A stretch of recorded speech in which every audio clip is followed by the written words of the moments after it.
Welcome to Two Chicks and a Horror Flick, a weekly horror movie review podcast. I'm Tawny Ray. And I'm Felicia Connor. Subscribe to get new episodes every Wednesday. We dive into trivia, drink a little whiskey, and of course, give our no BS opinions. Join our Discord server or message us on social media to talk all things scary. And if you like the show, consider supporting us on Patreon. You can find all these links on our website, twochicksandahorrorflick.com. Thanks for listening. Now let's get scared. Hello, everyone. Welcome back. Today, we are going to be talking about the movie Starry Eyes. And this movie was brought to us by our very special guest that we missed a ton, Michael from We Love Horror Podcast. Yay, welcome, Michael. Welcome back. Hello, guys. It's been far too long since I was on your podcast last. When was the last time I was on your podcast, by the way? It wasn't when we did I Know What You Did Last Summer, is it? I don't think it was. I feel like it was this year, wasn't it? Or no, this year's been zipping by. I don't remember, honestly. Oh I feel like it was a year. Was it like... It's been a long time. Has it been 6 months? The summer movie? I don't remember. You'd think we would remember. I know. I don't even remember what happened the beginning half of the year. I don't even remember So what far. I ate this morning. So It feels like January, basically. yeah, it feels like it's been, I mean, it has been a while, but thank you for having me on, you guys. In short, thank you for having me on. I appreciate it. I'm always, like I said, every time we plan a date or a time to record, like I'm always counting down the days till I get to record with you guys because I love you guys and I appreciate you guys. So yeah, I'm happy to be on. Oh, we love you too. And I know we talk about it a lot. So maybe it seems like it was a lot more recent than it actually was. All right. Well, before we get into all of that, what is everybody drinking? Start with Michael. Yeah. Mountain Dew, shocker. Nice. It's red. Ooh, Code Red. Yeah. Oh. Yeah, buddy. I got this DoorDash to me from 7-Eleven because I was like, right before, like 20 minutes before I was going to record with you guys, I was like, oh shit, I didn't get her drink. I didn't have any. So I literally like hurried and got on the DoorDash app and had them send me 2 of these. So there's another one in the fridge for later. So You got 72 of them? no, just two. A lifetime supply. Shit. Nobody would be surprised if I said 72 of them, though. No one would be. Everyone would be like, that sounds right.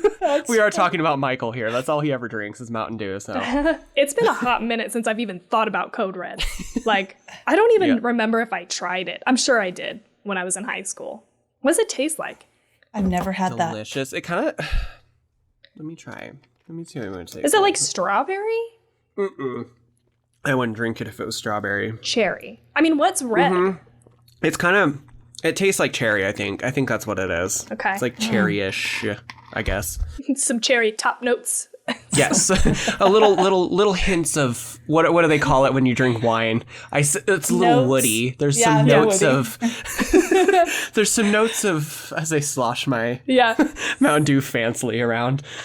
It's got some notes of cherry in it. Don't know what else, but I just taste a lot of cherry. I saw this whiskey documentary and they put the whiskey in their hands and then like rub it together and it gives different smells. And then I just kind of pictured you doing that with your Mountain Code Dew. Red. It's all sticky. Sorry, guys. Gotta wash my hands now. Oh, God, it's funny. Tawny, what about you? That big thing. I have a gigantic Vizzy, the strawberry orange mimosa flavor. Ooh. And I just want to say that I went to a gathering, a party, and I brought a pack of these, and they were a fucking hit. Like I don't think I've ever experienced that, and so I'm just saying everybody should try these. They're real good. These do have alcohol in them, and they're real fucking good. Seltzers, so check They them look out. really good. I've never heard of that, Vizzy. And when you said gathering, it immediately made me think of like a pagan sort of thing. Those. Let's go dance around the maypole, everybody. Woo! With your Vizzies. Yes. Please sing the songs from The Wicker Man. It was actually a Juggalo gathering that I was at. A juggalo.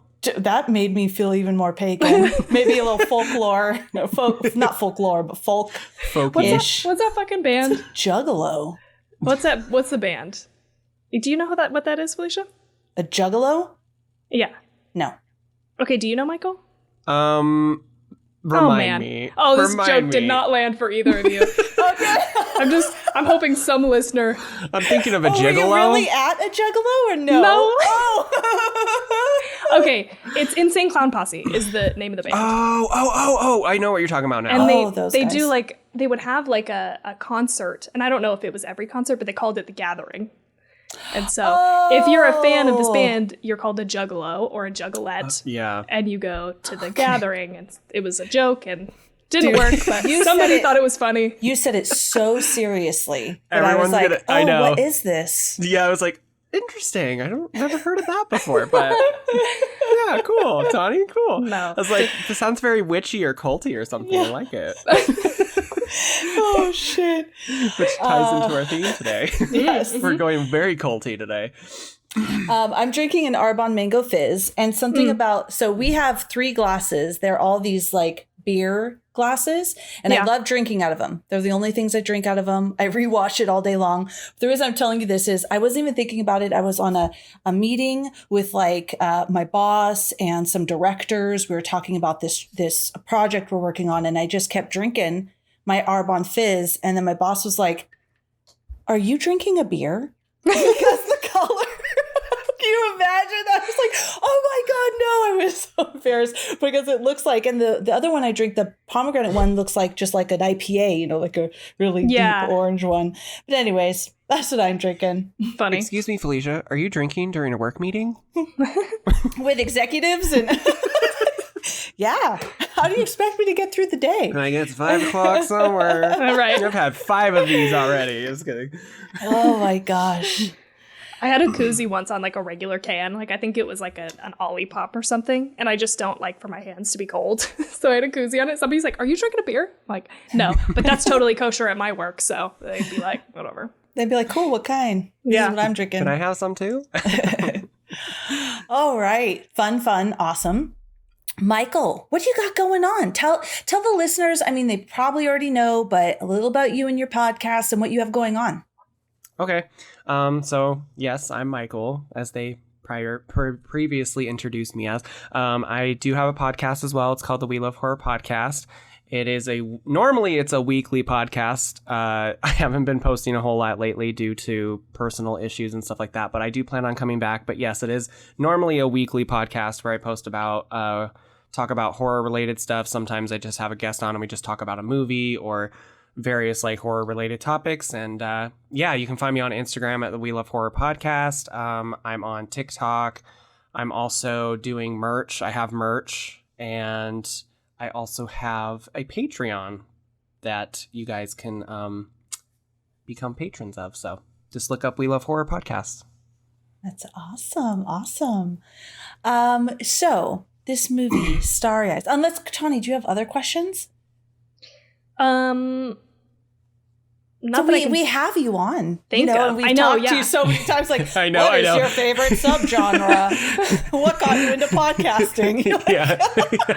And the listeners are like, we've already heard this before. Yeah. Do you have any like maybe shout outs? Like anything that you've watched or listened to that you just feel like you gotta tell people about? Well, I did go and see The Black Phone, which was actually pretty good. I enjoyed it a lot. I really liked it. That's good to hear. I don't know if either one of you have seen it yet. Not yet. I haven't anyway. No, I haven't either. I liked it a lot. It was really good. What else? There was another thing I watched recently. It's at the tip of my tongue, but I can't think of what it's called. But yeah, I've been watching a lot of the Amber Heard, Johnny Depp shit.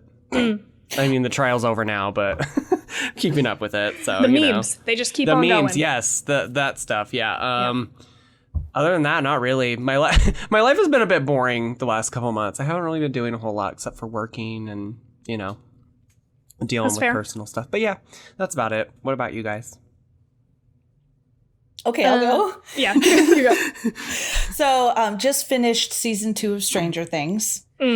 And we are hooked. We're excited. We love watching this show. And I don't know, we started watching it a while back, and then it just didn't finish it. I think we were watching it with our oldest and, had to wait. But now that she's home for summer, we've been watching it. So excited about that. And I also just watched the other night The Northmen. Oh. I Ooh. love Eggers. I just have to Yeah. say, I just think he's one of my faves. And oh gosh, Skarsgård in this. Wow. Which one is it? Which brother is Yeah. not the one that didn't play it? I don't know why his name is There's escaping a fuck me. ton, actually. Well, it's Yeah. the main guy, the main actor that I always see. Okay, he was the vampire in True Blood. Oh, yeah, he yeah. was that guy. Alexander? Yes, Sars- yes. Yeah, that Yeah. one. Yep. Sorry, Alexander. Sorry. But yeah, dude, he's just a beast in that movie. He's so fucking cool. Anyway, I watched that. I really liked it. It was a bizarre ride I was not expecting. I was not expecting it to be that bizarre, but I should have because of the director. And yeah, I personally really liked it. I've heard, people on both sides, like they liked it and they didn't like it. So I really liked it. And we have been watching The Boys. Because my husband was like, have you, people have been telling me about this. Want to watch it? And he always watches the stuff I want. So I'm like, yeah, honey, let's watch it. I've never really gotten into it. I really like that show. That was cool. And I did How far are you in? We are, is there multiple seasons? I don't even think we finished season I one think yet. there's 3 or 4 seasons now. Oh, aren't we there? haven't. Yeah. We haven't finished season one then. Okay. All right. Yeah. I've No. been wanting to watch that show as well. I've been kind of interested in it since can't remember the actor's name off the top of my head, but he's in the new Scream film. Can't remember his name. He's in it, and I really like him, so that's why I wanted to check it out. So Yeah. Oh, sorry. Go ahead, Felicia. Oh, I was just going to say, I saw it was like, we kept looking at it and it's about superheroes. I'm like, I don't really want to watch that. But then the twist on superheroes maybe not being good. And then I really liked it. What were you going to say, Tawny? I was just going to say, yeah, like it is a really refreshing take on superhero type stuff. But Jade and I think, started season 3 and we stopped watching after a few episodes. It's just really dark. It's really, really dark. that's And what I've heard. we kind of were like, Jade said he can't do it. He said I can continue watching without him. I haven't super been keen to keep watching either, but I think I might continue on just to see what happens because I'm seeing a lot of people talk about this most recent season, and I don't know if the most recent season is 3 or 4. I've kind of lost track, but it's just interesting how, like it's like a little too much to handle almost, but I want to know. That's crazy Felicia. coming from like a horror lover. I know. It's Yeah. different though. It's like, it's fucked. You'll have to see, like, I want to know as you continue watching how you feel about it. So Yeah, because if it becomes real fucked, I think Steve would be like Jade and might not want to watch anymore. yeah. Okay. I feel like as horror fans, we all have our limits as well. There's certain things that we can there's certain things we can watch, and then there's other things that are like, okay, that's a little too heavy. Yeah, That's a little exactly. too heavy on the heavy-handed side. I'm gonna have to take a breather from this for a bit. Yeah. Yeah, Not inside, but that, yeah, too Right. much. not a Serbian film, but that one, no thanks. Too much. The last thing, Tawny, I just wanted to tell you, I did watch one episode of The Love and Robots and Oh yeah. just the first one. That's all I saw. What and I was liked it? it. I thought it was clever. It was the one about, it was kind of like I think it was just these robots going around to different places, and Like humanity had post-apoc- ended. Yeah. Post-apocalyptic, and talking about how they tried to survive, but the mistakes that they've made. Yeah. Okay. Yeah. I liked it. I thought Cool. that was interesting. But I'll keep Yeah, they're watching. all super different, but that one's funny. That's one of the ones that's kind of comedic. Yeah. So Yes. cool. All right. Nice. That's it for me. I was really excited I got to talk about all that. Usually we don't when we have guests, so. Oh well, I almost forgot to mention I have also been rewatching One Tree Hill again for the 50th time. So. Classic. Yes. So good.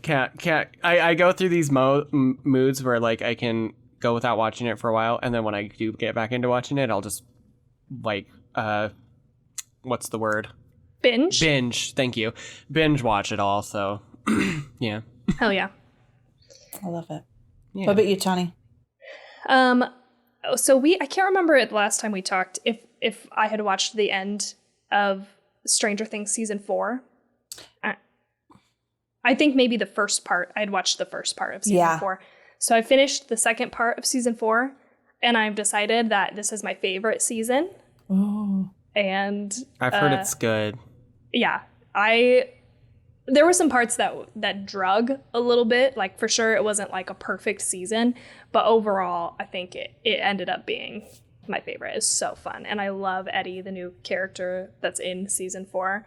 But I'm not spoiling anything for anybody. That's all I'll say.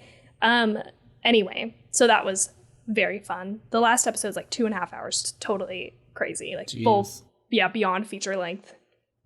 Anyway, The only other thing of note that I feel like is we watched Multiverse of Madness, Doctor Strange and the Multiverse of Madness. And I was like excited for this because I had heard it was like a little bit more horror than other ones. And I think Sam Raimi directed. And it was frustrating. It was a frustrating movie. It felt like, has either of you seen it? No. I haven't. Mm-mm. Okay. I really wanted it to be cool and good, but it was like, by the end, they were trying so fucking hard to just like shoehorn in a bunch of horror stuff for it felt like no reason. Like, it wasn't earned. Yeah.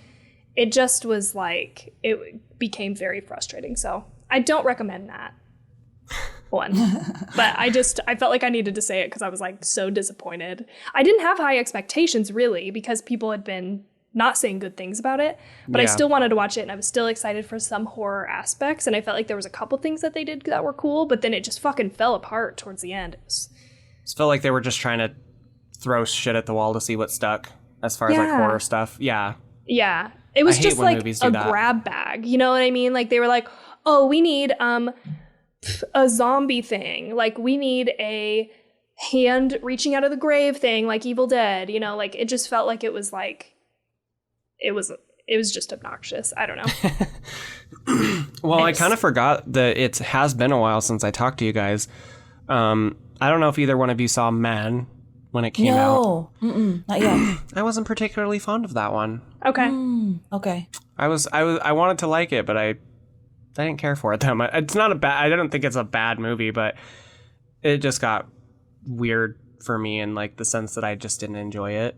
And I like weird. I love A24. That's why I watch their movies, because they're so out there. But this one was just, I think it was a little too much for me, and I was just like, I don't need to see that again. But there's sorry, I keep now that I'm remembering. There's I know other it's things. Coming back. I did do other stuff. Yeah, my life isn't that boring. I promise. I don't know if you guys have seen the trailer for Don't Worry, Darling.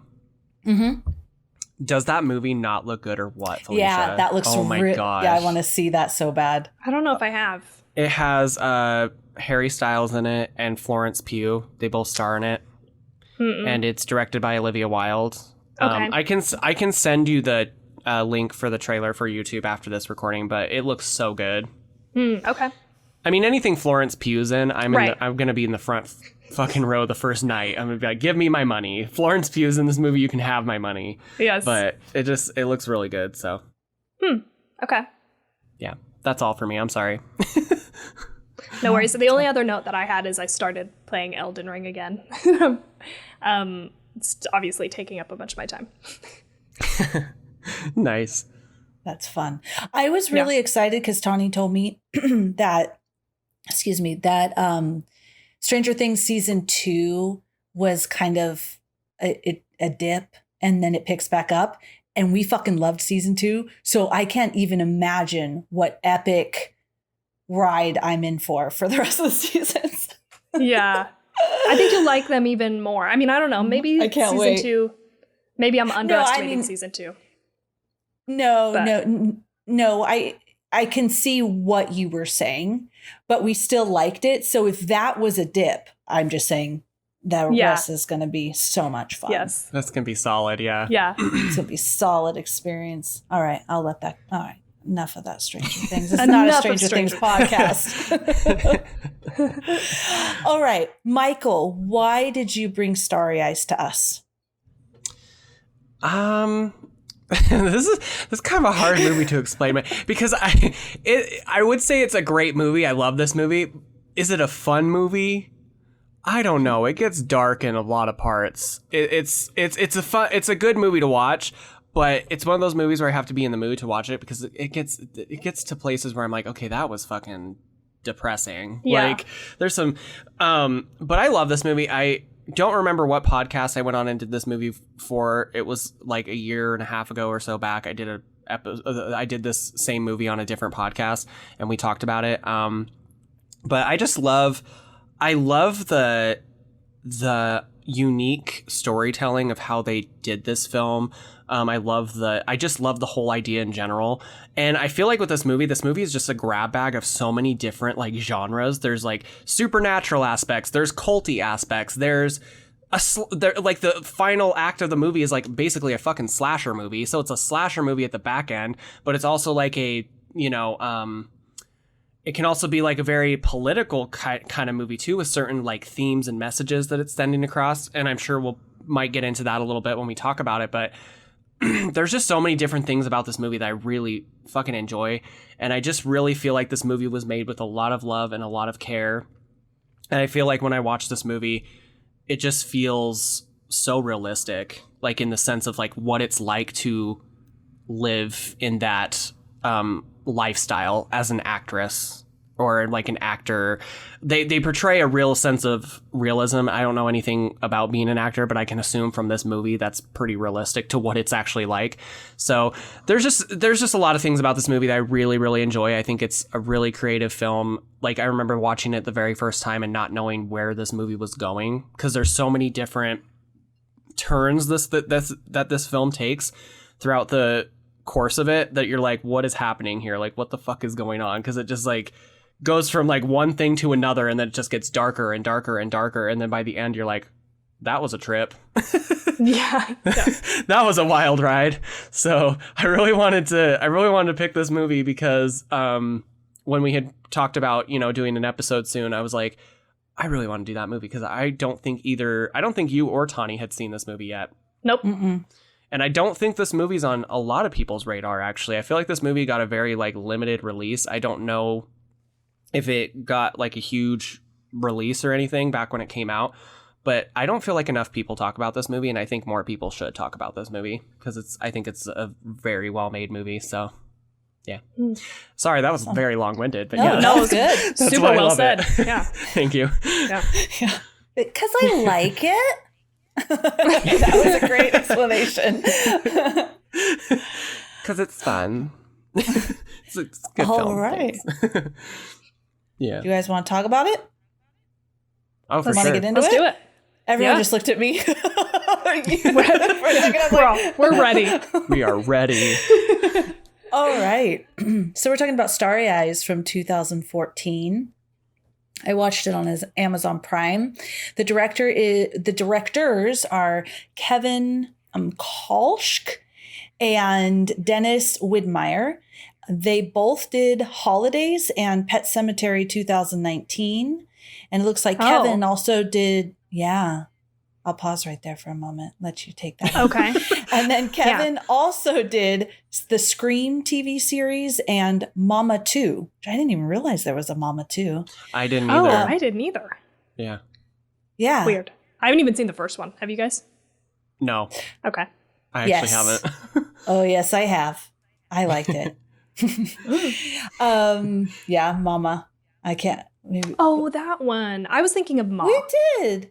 Mama, we did an episode on it. You guys. Yeah. Okay, I was thinking of- Wait a second. What am I thinking of with... You were thinking of Ma with Octavia Spencer. Yeah. Yes. Okay. Sorry. So this is That- Mama. You're like, we did watch and talk I about know. that fucking movie. For a minute, Felicia's like, am I going crazy? Yeah, I was going through the scenes in my head, and I'm like, wait, I thought Tawny liked that movie. I was like, Felicia, don't say how you felt about it, okay? What if we do an episode on it? I know. Wrong movie. No, I liked that movie shit. too a lot. Yeah. Yeah. Okay. So there's a 2. I could not find budget or box office information. Every time I looked it up, it gave me Pet Sematary information. So I don't know if weird. you know Michael or anything, but I couldn't even find one of them. Sometimes at least I could find one of them, but I couldn't find budget or box office. I can say that Rotten Tomatoes is 74%. Isn't that crazy? Event Horizon was like 29, right? Or what movie was so, 29%? Yeah, I think it was like Horizon, 20, right? 26, but we established that was the critic rating, not the audience rating, which was vastly different. I got to just let that go. I know. It's going to keep you up at night, dude. Yeah. It's going to haunt you forever. Yes. Sorry to cut you off, Felicia, but the only thing I found on the box office on IMDb is that the worldwide gross was only $10,000, which is kind of sad. But yeah, that was all I found. We're going to have to look and see like why, because I don't think I came across any like why in my research as far as like the release or anything. So, okay. Yeah. All right. Rotten Tomatoes, 74%. IMDb, 6 out of 10. Letterboxd, 3.2 out of 5. Our main cast is Alex Esso. Oh, sorry. Rotten Tomatoes? What was that? 74%? 74? I think the audience rating is so much higher because I watched this on Peacock, and I think Peacock shows the Rotten Tomatoes like audience score maybe, and I think it was like 83 or something. Yeah. I just wanted to note that because it was high. Okay, yeah, because I just Google, and over on the right-hand side, I do too. It has the IMDb and the Rotten Tomatoes. Yeah. Okay. Yeah, I do the same thing. But yeah, now I'm like thinking, and I know that other podcasts do this, but maybe we should rethink that score because it does seem to be skewed because it's a critic rating. Maybe we should just take all the scores out. They're all wonky. I don't know. They're all wonky. Fuck them. Who cares? Fuck the scores. Regardless, it's a pretty highly regarded film amongst critics and moviegoers. So I think that's a positive thing. Yeah. Yeah. It's got a pretty good overall average rating, I feel like. Yeah, it's better than 26%, 29%. So Alex Esso is Sarah. Amanda Fuller is Tracy. Noah Segan is Danny. Fabian Therese is Erin. Maria Olson is the casting director. And Louis DeSarin is the producer. And there's other characters sprinkled throughout, but those are kind of the main ones. And all right. Now we are ready for 2 minutes with Tawny. Oh, yes. Woo! Let me pull up my... Sorry. Tawny's like, I'm not prepared. I know, I was like so into what you're saying. Into my intro. I was. That's great. She was like, oh shit, I'm on the spot now. Fuck. She was actively listening to everything I brought to the table. I was. I forgot I had to log it back in. Okay. I read it right. Here we go. Turn back now if you haven't seen this movie. I'm about to spoil the shit out of it. Okay. Sarah Walker is an aspiring actor in LA with a job as a server and a bunch of frenemies. She comes across a casting call for a horror movie by a prominent production company and goes to the audition where she's met with the most pompous and weird casting panel ever. She performs a scene, but when they don't seem impressed, she has a breakdown in the bathroom where she pulls her hair out. The woman on the casting panel is waiting for her outside of the stall and asks her to come back into the audition room to repeat her fit. She starts to recreate her fit, but seems to be overtaken by something and writhes around on the ground, seeming like she's almost having a seizure. Later, she gets a call back, and they mention they'd like her to meet the producer. She quits her serving job because she's sure she's got this amazing part and wants to focus on her acting career. When the producer meeting happens, the guy slides his hand up her skirt, insinuating she needs to have sex with him in order to get the part. She gets the fuck out of there and goes home, where she tells her roommate what happened, but is immediately regretful, thinking it would have been worth it to have this part.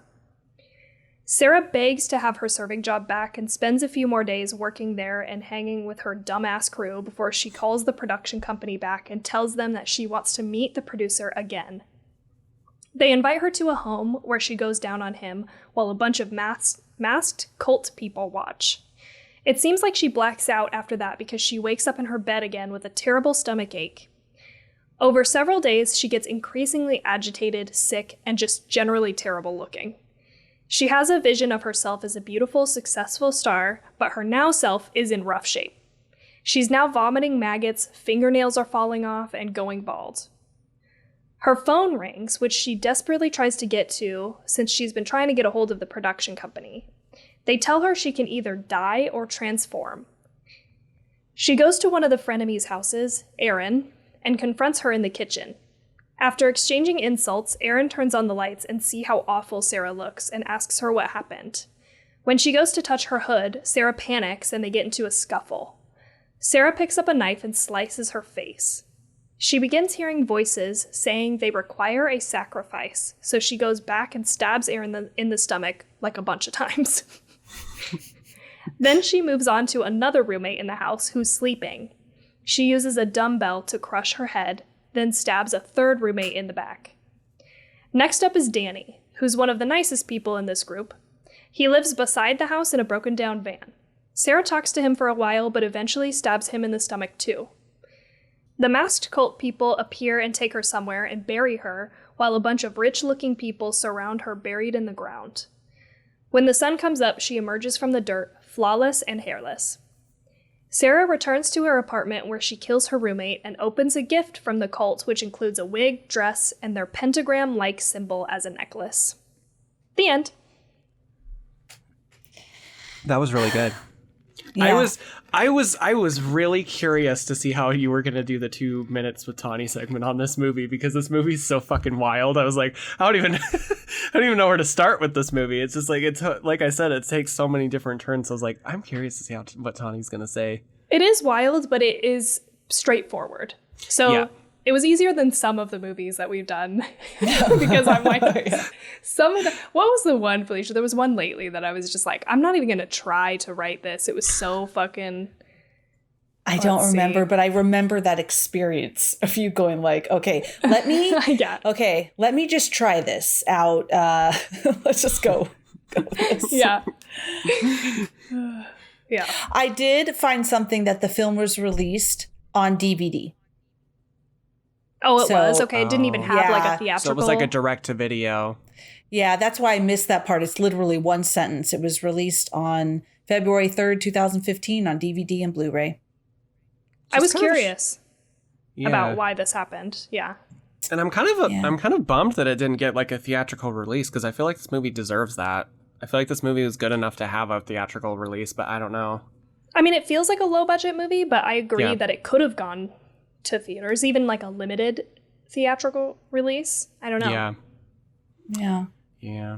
Kind of a bummer. I know that they raised the money on Kickstarter for this movie. I don't know if that matters. Like maybe they didn't have, enough backing for a theatrical release. I don't know what's entailed in that though. So just speaking out of my ass.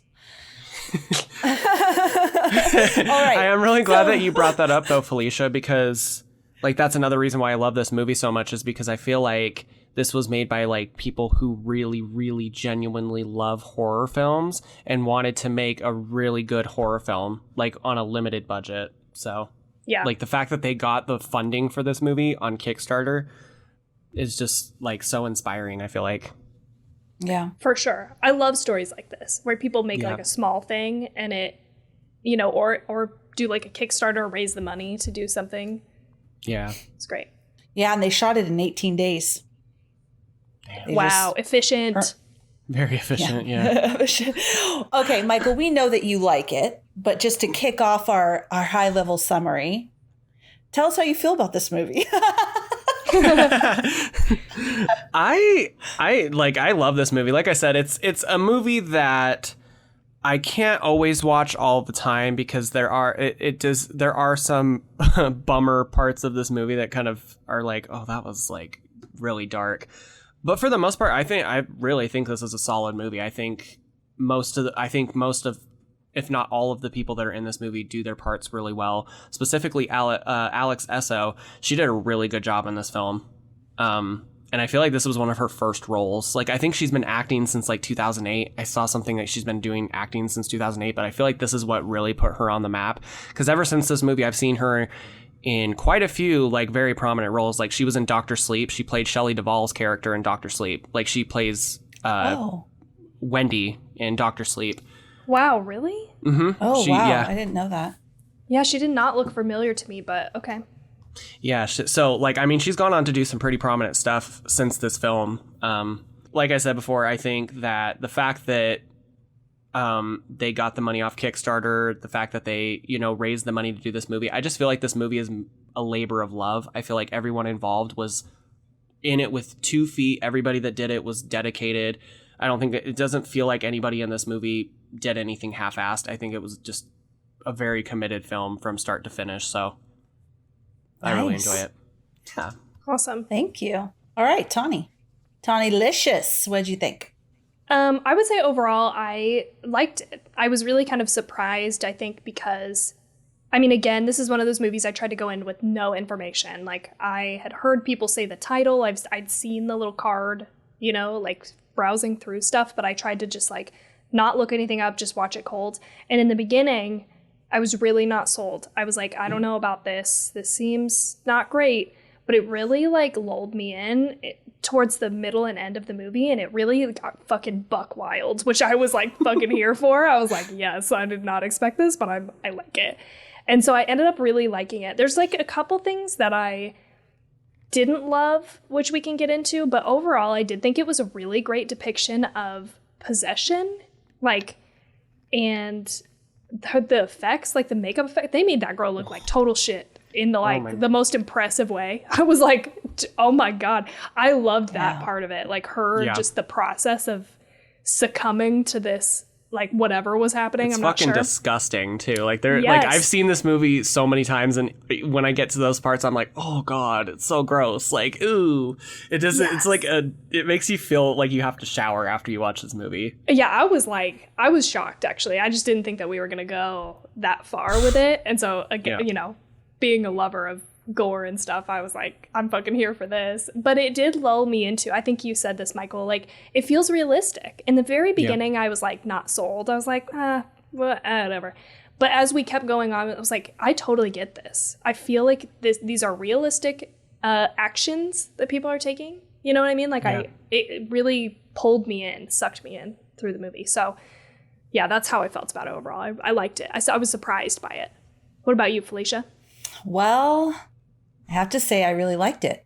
I just wanted to trick you. Good. I was like, oh no, Felicia hated it. No. Because you were like, wow. I felt the same way as Tawny. At first when it started, and I didn't look anything up about it because I'm the person that always watched trailers and stuff like that. I didn't do any of that. I felt my first comment, I believe, was oh, this is like a student film. It has a feeling of like a student film, which no offense to students. I think that's great. Students are still learning. So I was a little nervous of the quality of acting and such that we were going to get. But it totally lulled me in. I love how you said that. I thought it was very realistic. I thought the portrayal of those frenemies, what it would be like to be in that world of trying to be an actor and you're friends with other people who are trying to get the same parts as you and all of this sort of thing. My first husband at the time, boyfriend, he wanted to be an actor, and I was doing a little bit of theater. And so I was in that world as a removed person, but in the same type of when they would hang out or the parties or volunteering to be extras on student films and all of that sort of thing. And there are good people, but it definitely felt not like the people aren't good, but how many people are big name stars? So, and everyone's fighting to be that. Yeah. And so you're friends, but I don't want Tawny to get the part that I want to go get. Right. Yeah. If we're all so similar, so that felt really realistic. And I thought the acting was really good. Then the graphics and the makeup, the makeup and all of that started to come into it. And I'm like, oh, fuck, this is pretty good. I'm liking this. And so, I felt the exact same way. At the end of it, I felt like, oh, wow, I liked that movie. I liked that ride. That was cool. Yeah. I definitely see what you guys are saying about it, looking very student filmish at first, especially at the very beginning of the movie. It does feel very, very, straight out of film school in a sense.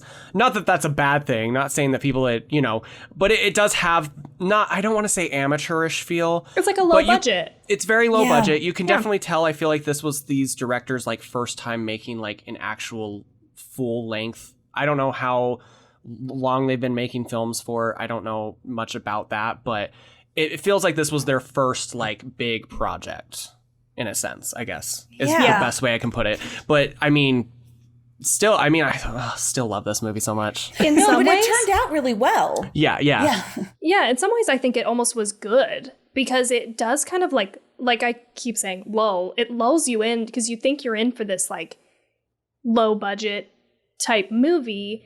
And then when shit gets really real and feels really real, I feel like there's more of a stark difference. You know what I mean? Like, so you really get like immersed in a way that I don't think you would if there wasn't that in the beginning. So for some reason, like, I feel like it helps. You know what I mean? Yeah, I don't think I would say that about any other movie, but yeah. You're totally right, because you're not expecting when those graphics come in of like the deaths or the dumbbell to the head or the way her face looks. You're expecting it almost to be. You're thinking, I guess, it's going to be, you know, not cheesy, that great, right? And then you're like, whoa, that's fucking really good. Yeah. Some of the best I've seen. That was a fucking cool. Yeah, it's a cool experience. One I also wanted to mention, because I know that you and Tawny both kind of had the same thoughts about the beginning of the movie, you weren't quite sold on it. And I can totally understand that from like watching it the first time, but upon more watches, like I've seen this movie multiple times, I really like the direction that they went with the beginning of this film, because like I just feel like the way they did this. I don't know if we're gonna get into the score of this movie or not, but it is let's go. so Get into it. Fucking good. The score of this movie is so good. But I like how they play with the music in this film as if like you're going on this journey with Sarah. You've seen her going through all these auditions, and the music starts out very cheerful and very happy. And then the more auditions that she goes on, and the more things don't pan out, like the music starts to slow down in that one part at the beginning. When you first see her go into the bathroom and kind of like pull her hair a little bit, the music kind of changes. So you see like the process of what this is doing to her, like how exhausting it is to be an actor, going through these auditions and not getting parts and working your fucking ass off to basically essentially get nowhere. I love the way they portrayed that in the opening scene of this movie. I really enjoy it. I agree. I was on a roller coaster with the like soundtrack, because there were moments that I hated it. Like in the very beginning, I was like, oh, this sounds, again, student film like they pulled it off of just like a stock music, you know, CD or whatever, and used it. But then the music has dimensionality, right? Like, I don't even know if that's a word. I just fucking made that up. But they like, you know, change it. Like you're saying, like sometimes it becomes like, it starts off very like kiddie, you know, like it's very like, I don't know, it kind of reminded me of Child's Play even, because they have that like theme that they play, I think in the second movie. I can't remember if it's in the first. But it becomes it can become like happy-go-lucky, and it also can become like very sinister. And it's just, it takes you on a ride. But at first I didn't like it. And then I was like, I'm fucking here for this. And it also reminded me of Lars von Trier, right? Like in Antichrist or Melancholia, he uses the same theme over and over and over again. And I like that because I feel like it gives a movie its own vibe and feeling. And so I ended up in the end being a fan of that, even though I was like unsure about it during the watching. Yeah, I have my very first note is I love the music in the beginning. Okay. How it played. And then at first I could see what you're saying though, Tawny. At first I was like not sure, but then I felt like it did, like what Michael was saying, go along her journey, and then how it got weird and warped. Yeah. And they actually made a note that the man who produced the music, sorry, I didn't write that down, but I did write down, he said, if you just listen to the soundtrack on its own, you can hear the journey that Sarah goes on, that Sarah goes through. So very cool. And it's crazy that because I actually listened to the soundtrack of this movie the other night, because I was like, I love this score so much. I just love the score of this movie so much. And I wanted to listen to it without the movie. And he's absolutely right. You listen to it from start to finish and you're like, holy shit, that was a journey. Like I feel the journey as I'm listening to it. But the music is just so good. I wanted to make sure I talked about that with you guys, because in my top 5, favorite scores for a horror film. Interesting. Okay. Yeah, I wrote that down also as like my last note, and I was like, I want to make sure to talk about this too, because it was interesting. It was very different. Yeah. Yeah, I think in the beginning it wasn't. It was when it first started. It felt, I think, just the way it was filmed, probably because I didn't know who any of the actors were, like it was going to be a student film. But as they were acting, there was really nothing that, because I'm really neurotic about that. There was nothing that stuck out to me that was like, oh, okay, they're doing a good job. And then my second note was, wow, this feels real LA. Because that's where that's where I lived. I was going to ask life. you, Felicia. I was going to ask you, like, this feels realistic, but you're probably the best person to speak to this. Like, does this feel real? So LA. Even in my early 30s, when I was doing makeup out in LA, and this felt really real. These LA parties, these friends, everyone trying to, pounding the pavement, trying to get those auditions. That one character, Erin. Oh, she's the worst. Can't stand her, and it's so because she's the most insecure of the group as well. These backhanded comments, right, and everyone just trying to make it. All of that felt so incredibly real, and I was like, wow. And everybody, their acting, I thought that they delivered. It didn't feel cheesy or corny at all. So I'm like, okay, let's see where this goes. There's times when I almost forget that it's a movie because the acting feels so natural to me. Like specifically when they're all together as groups and stuff. I don't know if some of the stuff was like ad-libbed or improvised or anything, but some of the dialogue almost feels like they improvise some things sometimes, but it doesn't feel like it. Like I have a sense that they could have improvised it, but it doesn't feel like they improvised it, if that makes sense. Like it's not it's not like the mumblecore thing that we talked about with your next episode. It's not distracting. Like it feels natural. Mm-hmm. I agree. Yeah. Yeah. There were moments that felt really real of things to say. Like at the very end too, when her roommate, what's it, Tracy? Tracy, yeah. She comes into the room. She's like, okay, this is weird. Because she has a bunch of like candles lit. She's like, this is weird and a fire hazard. It's like funny, but I felt like that was like exactly what I would say in that situation. Yeah. What the fuck? They, the director, so the inspiration for the film started with auditions that the two directors were holding years prior for a film that never ended up getting made. And so watching hopeful actors come in from their day jobs, bare their souls for a few minutes, and then slip back out, never to be seen again, was a sight that stayed with the directors. You got to be kind of crazy to go through that, they said. I love that. And I agree. That is so well said. I think that like that's, I said, God, hard. That's sad the way they put that too, because it's like there are so many people out there that like want to chase this dream of being an actor, whether it's an actor or a director, because I can relate on a specific level as far as being a like I want to direct films, like I want to direct films at some, but it's like it's a very competitive business. There's so many other people out there doing exactly the same thing that you are. And there are some people that are just a bit better than you at what they're doing. So sometimes they end up getting the part and not you. So or connections. Maybe it's not even that they're better. I mean, we've all seen some people in movies that definitely it was a connection because there are thousands upon thousands and thousands of people that want to be actors. And this is the person you chose. Come on now. Come on.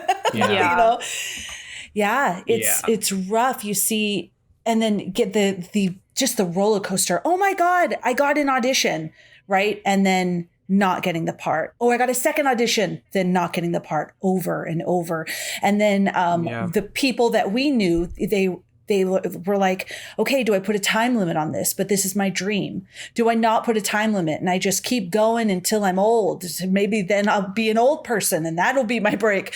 Or do I put a time limit and then I start to pursue something different? But if this is your passion, then what's the other thing you're going to pursue? God, just like real fucking thick skin to be in that industry. Yeah. Mad props. Yeah. Yeah, because it's very cutthroat. I feel like it's a very cutthroat industry for the most part. I mean, because honestly, are you happy for your friend that got the role that you also went for?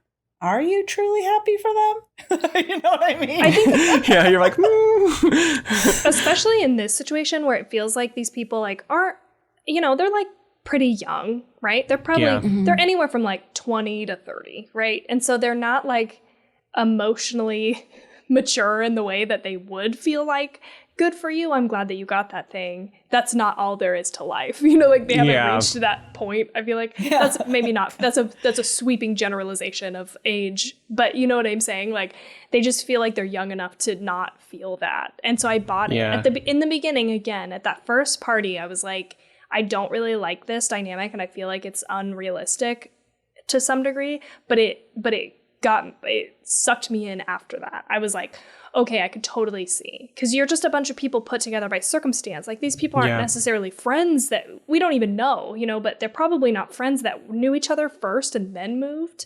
Yeah. So, of course, you're just, like, forced together. And, like, I like how later in the movie, too, this is another great example of dialogue where she was like, those are your friends or something. She's like, they're your friends, Tracy. Yeah. Like, I was thinking that the entire fucking time. Because people kept telling her that. They were like, oh, these are your friends or we're your friends. Like, are you my fucking, you're not even my friends.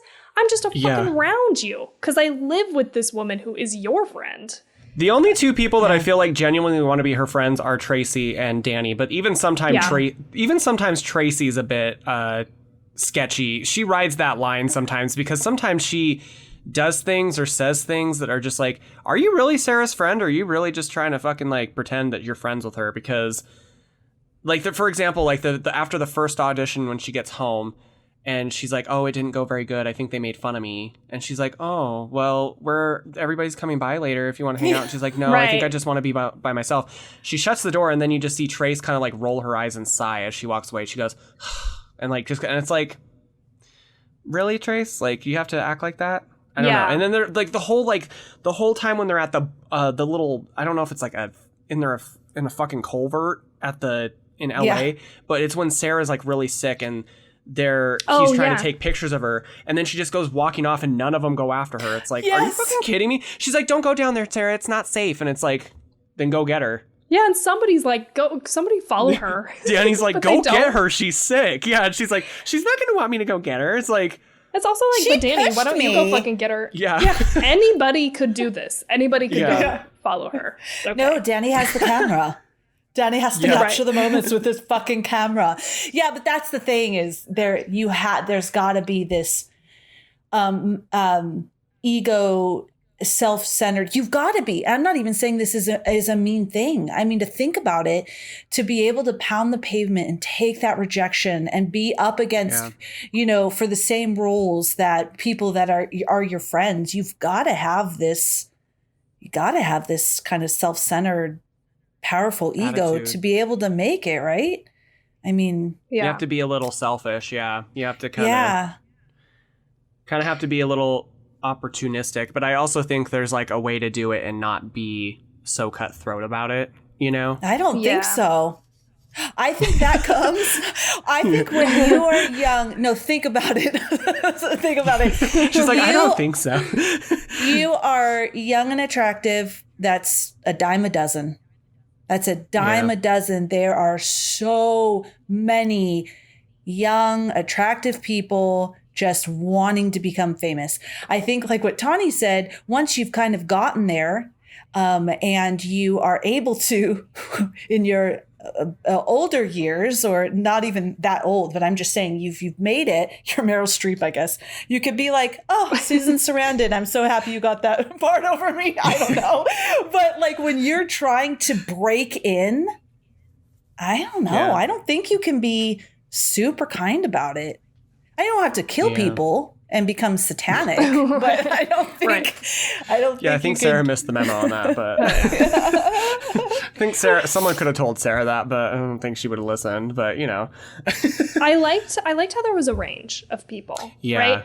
There was I liked how not all of the people were like just cookie cutter versions of the same friend, I liked how there was Tracy, who was a little bit closer to home. She seemed to care a little bit more. She still wasn't like a total best friend, but she cared more than the other people. Right. And then even Erin, who's the worst on the opposite end of the spectrum, when she turns on that light and sees how bad she looks, she's like, you need to go to a hospital. Like she doesn't totally, she's a bitch to her, but she doesn't she's not she's worst. Not a completely heartless person. Exactly. Yes. And Danny is again one of the best people, but he also doesn't go after her. I liked that dynamic because it wasn't just two-dimensional. We had these characters felt real. Like they felt like they had real emotions, real faults. Like they fucked up and did stuff that wasn't okay, but like then they did stuff that was like kind of rectified, like what you were just saying with Erin in the kitchen. Like, yes, she's a bitch, but in that moment she's actually genuinely concerned about Sarah and her health. And there's things that they do with these characters where you're kind of like, and that's the thing. I don't like hate Erin. That's like, I know that's weird to say. Like, she's a terrible person. I'm not gonna deny that. And she's like the worst kind of person too, because she's not like one of those, I'm just being honest. She's very she does these digs where it's like she passes it off as if she's joking, where she's like, oh, I'm just joking. Like when she says the whole, oh, maybe I should submit my headshot. And then everyone like looks at her and she's like, it was a joke. And I'm it's joking. Like, no, it wasn't. It's their backhanded, passive aggressive comments that she's not joking.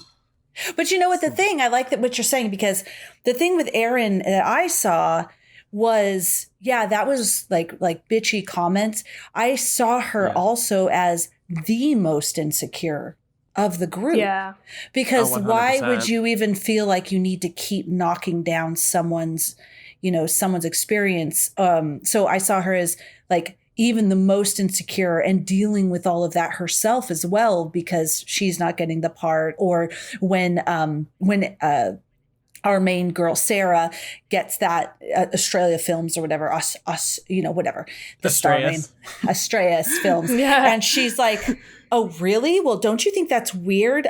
I saw it as well as her magnifying how she hasn't gotten a role yet and what she's going through. And even Danny, he isn't purely like a sweetheart. He's nice, but he also has that in him. Because remember when he was like, good for you. That's really cool that you got that audition. He goes, lately maybe put in some like PR work or something.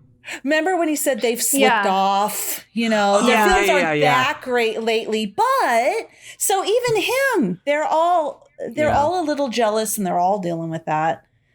Yeah. Yeah. I want to say something. Go ahead. No, go.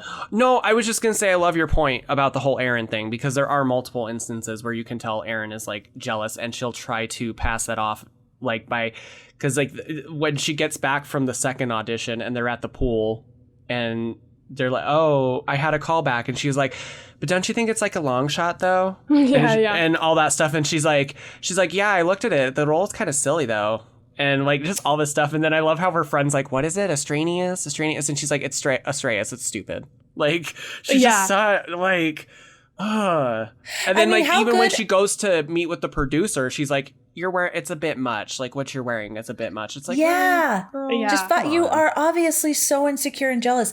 But here's a really good point too. All of those friends, why didn't anyone say, dude, Erin, shut the fuck up, man. It's obnoxious. Like it's so obnoxious how you're putting it down. They all just went, oh, blah, blah.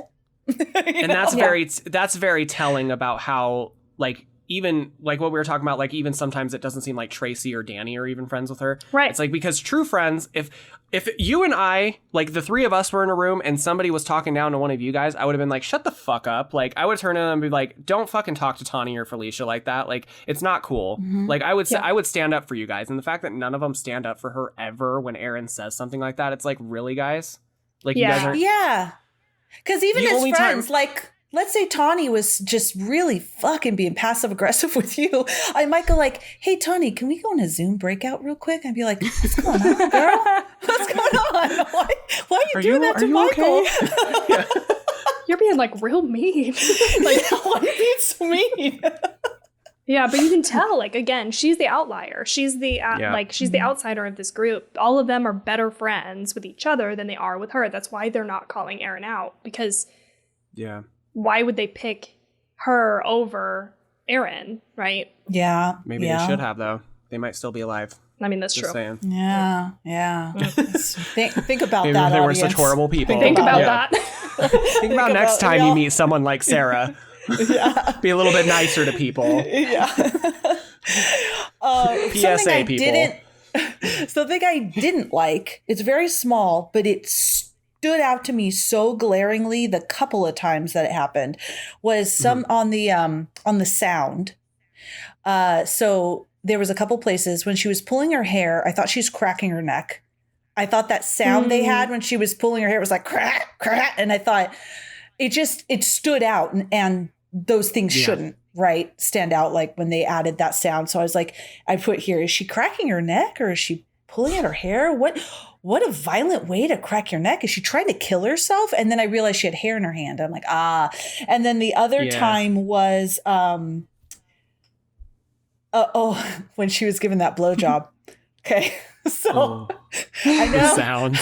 I know when you give a blowjob, there's sounds that go along with it, but it was so like, it was just so much compared to it just stood out. And I'm like, there was just another piece. It didn't ruin the movie for me. There's just some pieces of the sound that they put in that I thought it just really stood out in not a good way. Yeah. You're like, I don't like this.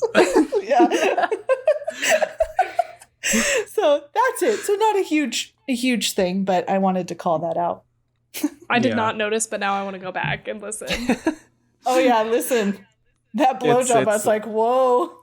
It's a very sloppy one, I will say that. Did she even do a very good job at it? It's like silent. And then there's that sloshing sound. Sloshing is even a word, but that's what it sounded like. Sloshing. Yeah. Oh man.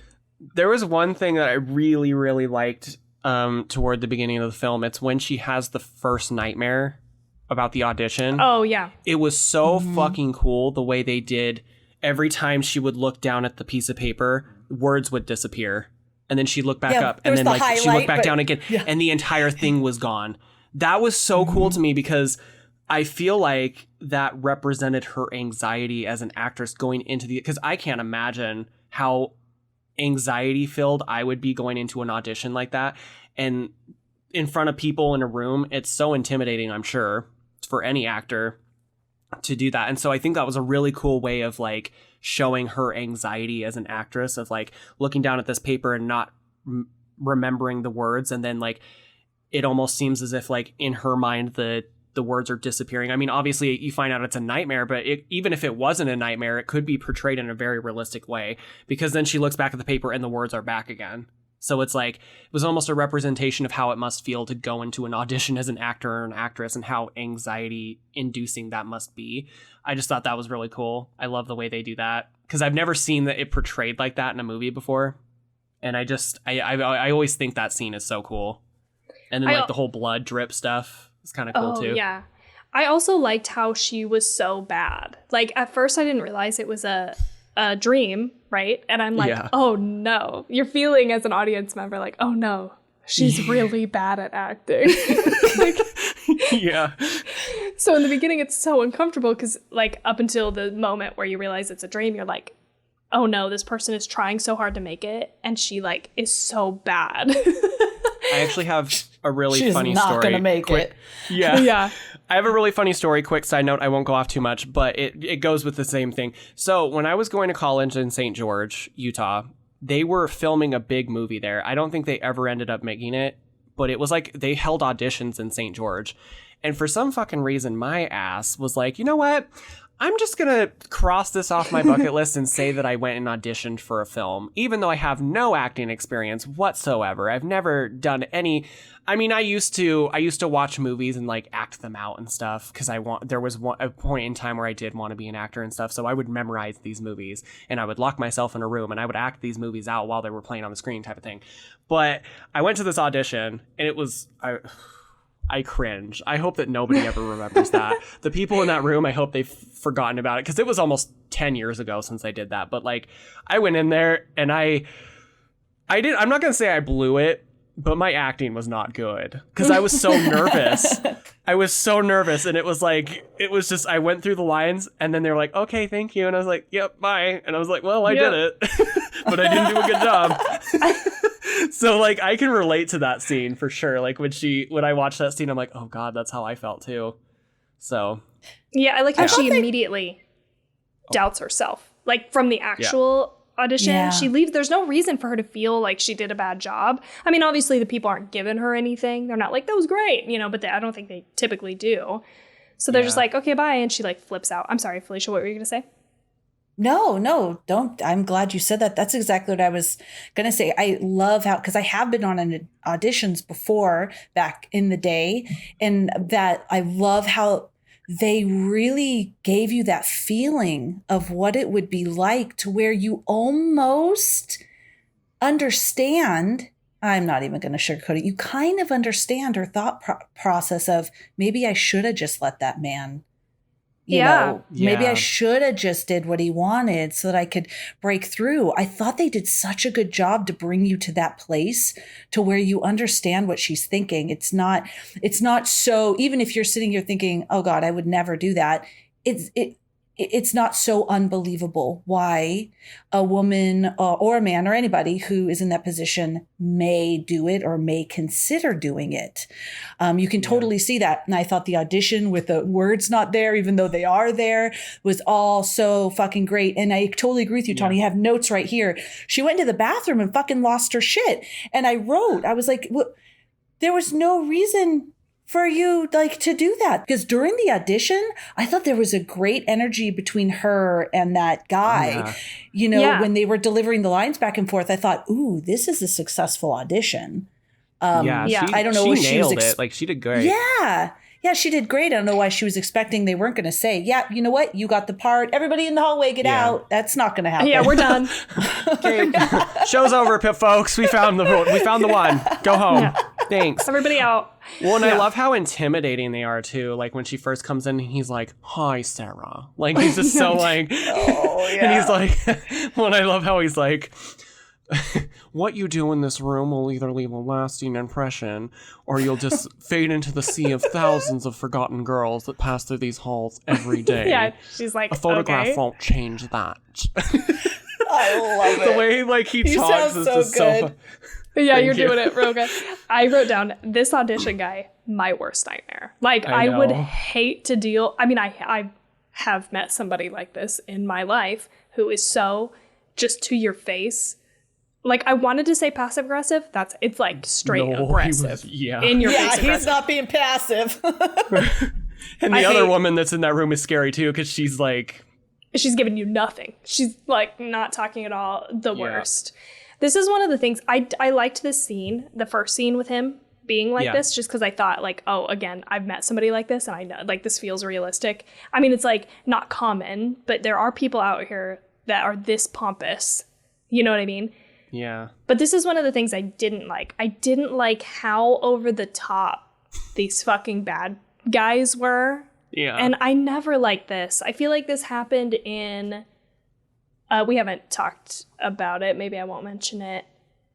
But like, I feel like I've seen this in a few movies where it's just like, okay, we know that they're the like bad guys. We don't need to make them over the top villains, you know? Yeah. So this is like, of villains. Exactly. Caricatures. You go from just being a character to a caricature, and it gets to a point where it's like, it gets a little, I mean, it's just silly. Yeah. It's like, I get it. I get that these are not the people that we're supposed to be rooting for. And in fact, I think it's scarier if they're more subtle. Yeah. You know? But I almost kind of enjoy the way he portrayed that in a sense, because it is kind of humorous, because it's like, I kind of like, and I don't know if this was intentional with the way they told him to act, and I don't know if that's supposed to kind of even out like the tension and kind of make it a little bit humorous with the way he's approaching the situation. Because the way he's approaching the situation is like, oh, this is life or death. If you don't get this part, you are never going anywhere in Hollywood. And I feel like that might have been a purposeful choice, just because I feel like maybe is the mindset of a lot of people in LA. Like, they're doing this like, oh, if I don't get this job, it's the end of the world. Like, I'm never going to get. So I don't know. I do see your guys' point. I do think that there are some things that they do that are just a little bit too over the top for me personally. But I also think that it might have been a purposeful choice, just because to them, like, it is like life or death. Like, to them, it is like this big thing. And, you know, they're part of this big production production company, so of course they're going to be like pompous and arrogant and like, oh yeah, well, you know, we audition thousands of girls every day and they don't make it, you know, stuff like that. But yeah. So let me tell you something about this audition. So Sarah's second audition, in which she strips naked in front of the spotlight, was inspired by a real story someone told the directors about doing an audition for David Lynch. Really? Ooh, that sounds terrifying. That's all it said. I really want to know, like, who, what, where, when, why. But yeah. Because details. Because I watched that scene and I'm like, if I was Sarah, I would have doped the fuck out as soon as they turned the light. Like, as soon as they turned the spotlight, or even before that. Like, if they would have told me to take my clothes off without telling me that the role requires that, I would have been like, I think I'm gonna go. This isn't worth it. Like, yeah. Like, I like how she rides that line too of like, Alex Esso does a really, really great job at like writing this line of like being uncomfortable, but also wanting this so bad that she's willing to do whatever it takes. And she'll, you know, you can tell she's uncomfortable about it, but she does it anyway because she's like, okay, like, and she even says, the lady even says that she's like, you know who we are, you know what the films we've made. Yes. And you know, that kind of, I think, convinces her that this is legit. She's like, okay, this is okay. But like, you can tell that she's still like, what the fuck is going on? It's almost like you can see the wheels in her head spinning as she's like, and she's just a great actress. Like, I think Alex Esso killed it in this movie. Like, just her, like all the little subtle facial expressions, the subtle things that she does, it's just so good. Yeah, you can bring it. Think about like you're in this audition and it's for like an A24 film. Yeah. A24 film, or like, I don't know, Eggers, or like I'm trying to draw people to my mind where it's going to be like, you know, the type of work they do and disturbing and bizarre, and how that went through her head of like, okay, like maybe this is okay. It wasn't like just a student film or somebody that wasn't known. It seemed like a pretty big horror related Blumhouse. Yeah. What is it? Blumhouse. Yeah. And they're like, you're like, oh, well, shit, this is fucking epic. Like maybe if I just take off my clothes, like, so what? This is it. And I totally. And that's a great point too. Yeah. I followed that same line of thinking, watching her struggle with that. She was like, but it didn't say there was nudity in the thing. And they're like, well, so I followed her. I was like, I don't think I would do this. And then they were like, well, we want to, you know, I can't remember what they say after that. But then you think about like, do I want to go back to my job serving people at fucking, what is it called? Big taters. Big taters. Big taters. Do I really want to be there for the rest of my life, or like move back home or give up on my dream? Like, no. Yeah, okay, I guess I'll take off my clothes. Like, I was totally there. And Felicia, you said it earlier, like, I think they did a really good job of just walking you through this process in a way that I was like, I fucking get it. I even get it when she's like, later she calls them back, knowingly walking in to being like sexually assaulted. You know what I mean? Like, to get this part, I was like, I can understand why you would make this decision just based on everything that's happened before this. Like, because I feel like in some other movies, you're like, I don't buy her choices. I don't buy that she would do that. Like, I don't buy that would happen. But in this movie, they do a really good job convincing you that is a possibility, that this is realistic, that this would happen, because it has happened. And like, I feel like this movie was like so ahead of its time. I mean, it's not that ahead, because like the Me Too movement came out in what, like 2018, 2019. So it's like only, but like the stuff that this movie talks about is exactly like what we're talking about today, like in the industry itself. Like this, we know this shit happens. You know, we know this shit happens behind closed doors with producers and actors and stuff like that. Oh, you really want this role? Okay. What are you willing to do it? And that's like another realistic aspect of this movie that I think they did so well, is like, aside from all the culty stuff, because I feel like this like movie kind of really relies on the culty stuff and not so much like the, you know, the sexual assault issue and all that kind of stuff. It's more like she's selling her soul. But they also really, I don't know, I just feel like they do such a good job with that like social commentary. with the whole like Me Too stuff. Like when you think about it after the fact, you're like, wow, maybe this movie was trying to tell us something. Yeah. Kind of honestly. like Scream 3. Yeah. It's almost like the similar thing with Scream 3. They did the same like kind of context with that. But yeah.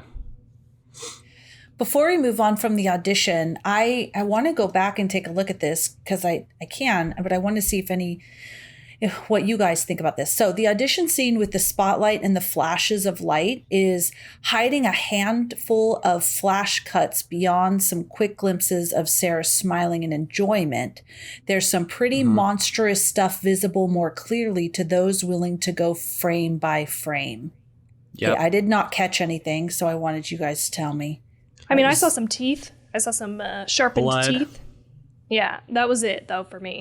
There's also, if you look, and there's one shot where it shows like the back of her, but shows the two producers as well, and there's hooded figures in the background behind them too. Oh, I did not There's catch a that. flash and you see like hooded figures standing there, and then there's like another flash and you see her with like the sharp teeth with like the blood running from her mouth. Like it's really cool. Okay.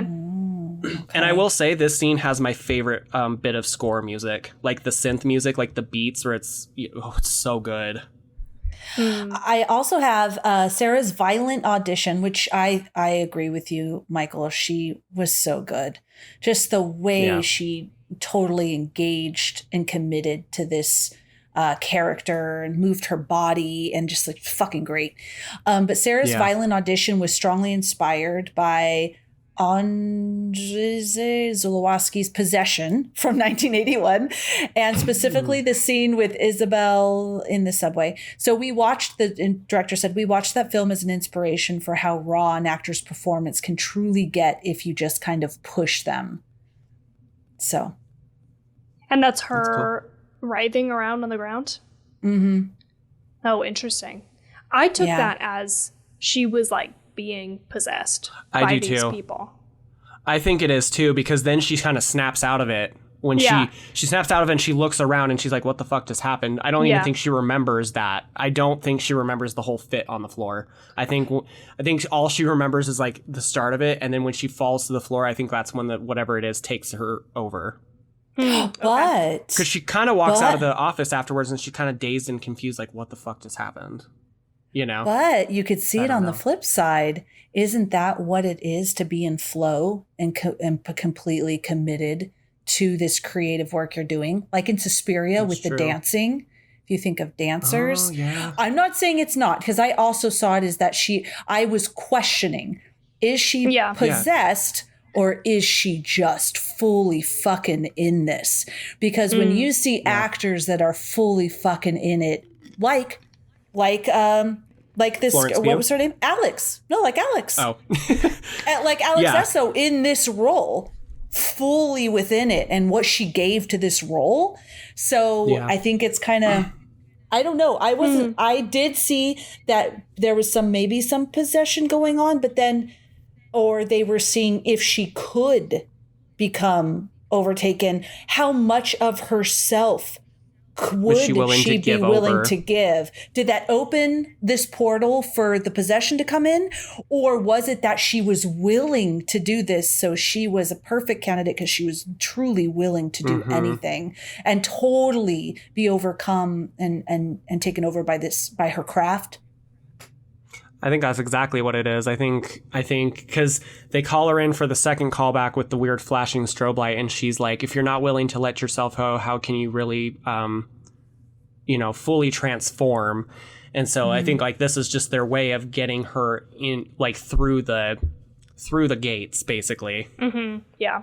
Then the whole sexual thing is the last step to get to like the full transformation type thing.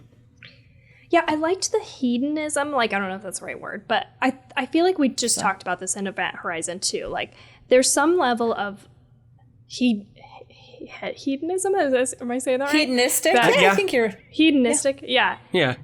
Element to me that I feel like I totally buy, right? There's like a sexual element in Event Horizon, and this that I think adds like another dimension to the, like,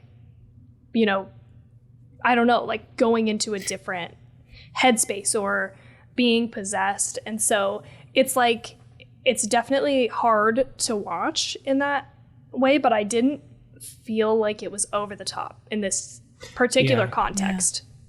Yeah. It's like a fully giving over of yourself.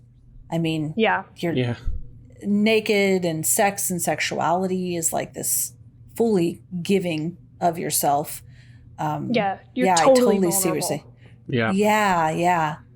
They the director said here, Sarah doesn't get forced into anything in this film, says the director, and that's the key to the theme here about how far a person will go to achieve their greatest desires. Viewers are meant to see Sarah at first as a victim. In a traditional horror film, she most certainly would be. But it's only as the film progresses that it becomes clear how much she's fully on board for the madness provided it leads to success. Yeah. Her ambition. I love how when she's in the producer's, the room with the producer, and he's talking about the movie, and he's like, when he's basically talking about like ambition, the blackest of human desires, we all possess it, but how many of us actually, follow through with it? And like, you really see the extent of what she's willing to do to fucking, get this role.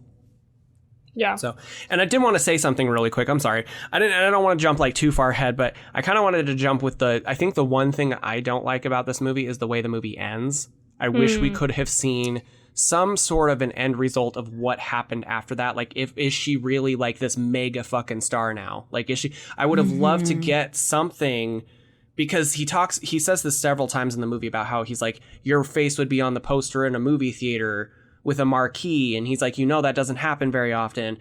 I would have loved to see something of maybe her like living this glamorous lifestyle or something, and you just see her like fucking face everywhere, like on the, like, I would have loved to know what happened afterward, and we don't really get that. We can assume that she basically got all the things that she wanted to get because she did all this stuff, but I feel like they do all this lead up, and then we don't really get much of what happened with her afterward. And I wish we could have gotten like one little scene or something of her seeing her success, I guess.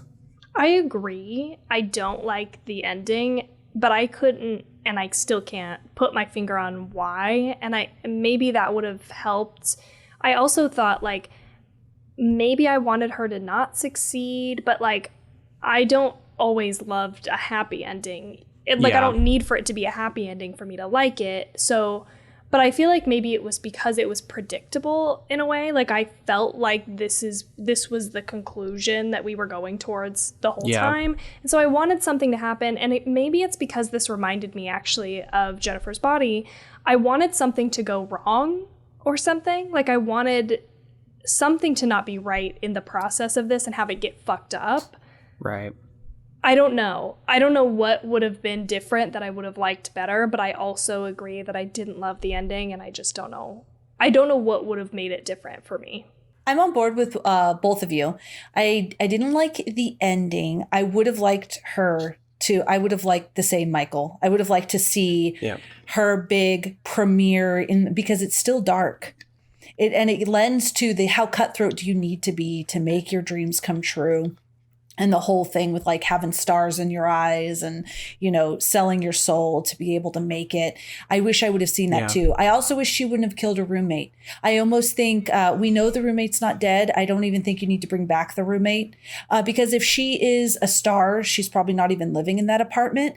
Because what happened with me is she could get away with murdering all of those people. They were her friends, but she didn't live there. Well, now there's her dead roommate in her bed.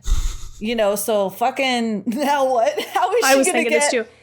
Yeah. I even thought Felicia's gonna have a problem with this because of the forensics. Okay, she didn't wipe anything off. Her fucking DNA everywhere. Yeah. Yes. I wonder if the cult might have like done something to take care of it because they're there. They're there. Helped me. Yeah. Yeah. I like to think that maybe like. Like in John Wick, when they have the people come in, like the cleaning service come in and take all the people. Maybe that's what they did. I don't know. Maybe they like maybe they tampered with evidence at the crime scene to make it look like it was a random like cult type of murder thing. And I'd buy that. They could have possibly like done something at the apartment, maybe moved Trace's body somewhere else so it wasn't there at the. I don't know. That's what I like to think, because I'm with you on that, Felicia. Like, I'm just like, that doesn't make a lot of sense. Like, aren't people going to be looking for her after this whole thing? Yeah, Are people going to know that she's? I'm like, bitch, your hair is falling out. You're gonna leave hair evidence fucking everywhere. Everywhere. I thought the same. I thought, okay, those cult people, they probably took care of it. So it wasn't something that I was like, oh, this is totally, but I didn't understand why she killed her either. Like, let's get into bed together. Let me kiss and like vomit a bunch of blood in your mouth. You're dead now. Yeah, like, is why? that what happened? I think she sucked her soul out of her body. I think that's what happened. I'm not really sure, but it looked like she basically just like, I don't know, ripped her soul out basically from. This was a big question mark for me too, because I was like, they show her mouth after this, so she didn't like bite her lip or her tongue, I don't think. But there's like a bunch of blood, so the only thing I could figure is that she vomited a bunch of blood or whatever into her, and that's what killed her, because you see that in other possession type situations, people vomiting things. Yeah. But I was like, this is weird. I don't know. They just did not make it clear. Yeah. Yeah, because why? So now she's like a demon soul sucker. Like, I thought that she was like proving herself to, and now she's reborn into this thing. But is that a part of it now, that like you're gonna go around and you need souls, or you gotta I kill didn't all think your it was roommates. necessary. That part, I didn't think it was necessary. It wasn't horrible. It didn't make me go, screw this movie and flip the table. I just thought it wasn't needed. Yeah. Yeah. So one of my favorite parts was the parts we've skipped. So we talked about the beginning. We talked about the end. Sorry, I'm so sorry. I didn't mean to skip towards that was just about movies.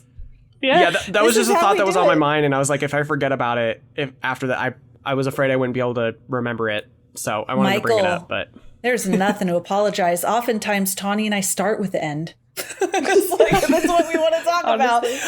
I'm glad. I'm glad, because now, for the tail end of the episode, we're going to talk about these fucking amazing makeup and graphics. The one thing I do want to say is, okay, if I went and gave that producer a blowjob and the next day my nose looked like that, I would have thought I had a fucking STD on my face.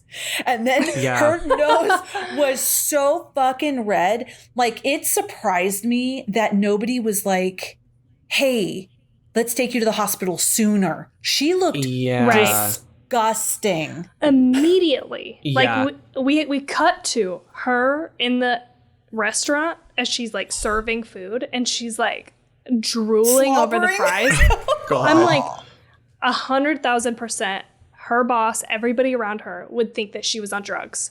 And wouldn't you be like, oh my God, something is totally wrong. You're down the fucking rabbit hole of drugs. Yeah, like, you need help. Like, we need to get you out of this. Yeah, and especially when she's in the kitchen fighting with Trace, she looks fucking awful. And Trace is like acting like, she's like, are you okay, sweetie? What's going on? And it's like, if I was like roommates with you or Felicia, Tawny, like, if I saw either one of you looking the way she did, I'd been like, get in my car. We're going to the hospital right now. You'd be like, you have syphilis, okay? Dude, you're dying from syphilis right now. Like, I can see it on your face. Tawny was coming at me, and she's just like, you and your friends are fucking holding me back. I'd be like, dude, I'm not getting into this with you right now, because you've got to go to the hospital. Like, you're obviously really not sick and losing your mind. I'm not even going to engage. And then she's just like, Beckett, here. Tawny comes out and is like, here's your money, and throws money at me. I still wouldn't be like, fuck you, Tawny, I'm going to work. I would be like, oh my God, what's happening with Tawny? You'd be like, seriously. but then you'd be like, 911. Like, 911. My roommate is having a mental health crisis, and I need to come pick her up. Oh man, her nose was just flaming red. They took her out. Everyone was drinking in that empty water thingamajigger, and they even was like, she was like, yeah, I'll go with you, and people were like, yeah, you should come. After like seeing her face, dude, it was good though. It looked good. Oh my god, but yeah. She, The effects are out of this world amazing in this movie. Like, they're fucking gross. Oh. Like when she's like losing her hair, like when she's looking at herself in the mirror and she's like balding right here and she's like throwing up blood, and then did you know that she actually had the maggots in her mouth? I don't know if that was the fact that I wanted to bring up, and I didn't know if I was Felicia just gonna bring that up. Felicia got it. Okay, do cool. it. Sorry, I'm sorry. No, you go. Don't be. Nope. I want you to say already it. done. Do it. It's already done. Do it. Well, no, she like really fucking committed to this. She was like, I will do it. I will put the maggots in my fucking mouth, and I will, like, it's, So they didn't have to do CGI. Nope. Yeah, she's like, I'll do it. I'll do the method. I'll pop those in my mouth. Oh, I'd have been like, is CGI on the table? Because Yeah. Do I actually have to? Do I have to eat these? Like, do I have to? It's so gross. Interesting. And then she does pull the one out. That was very fucking gross. I thought it was going to be teeth. Ew. I thought she was pulling out her teeth. Yeah. But then it was a God, maggot. yeah. So when she was peeling off her nails, they're just rotting off her. I had to look away. That was the one time I did look away because nail things really creep me out.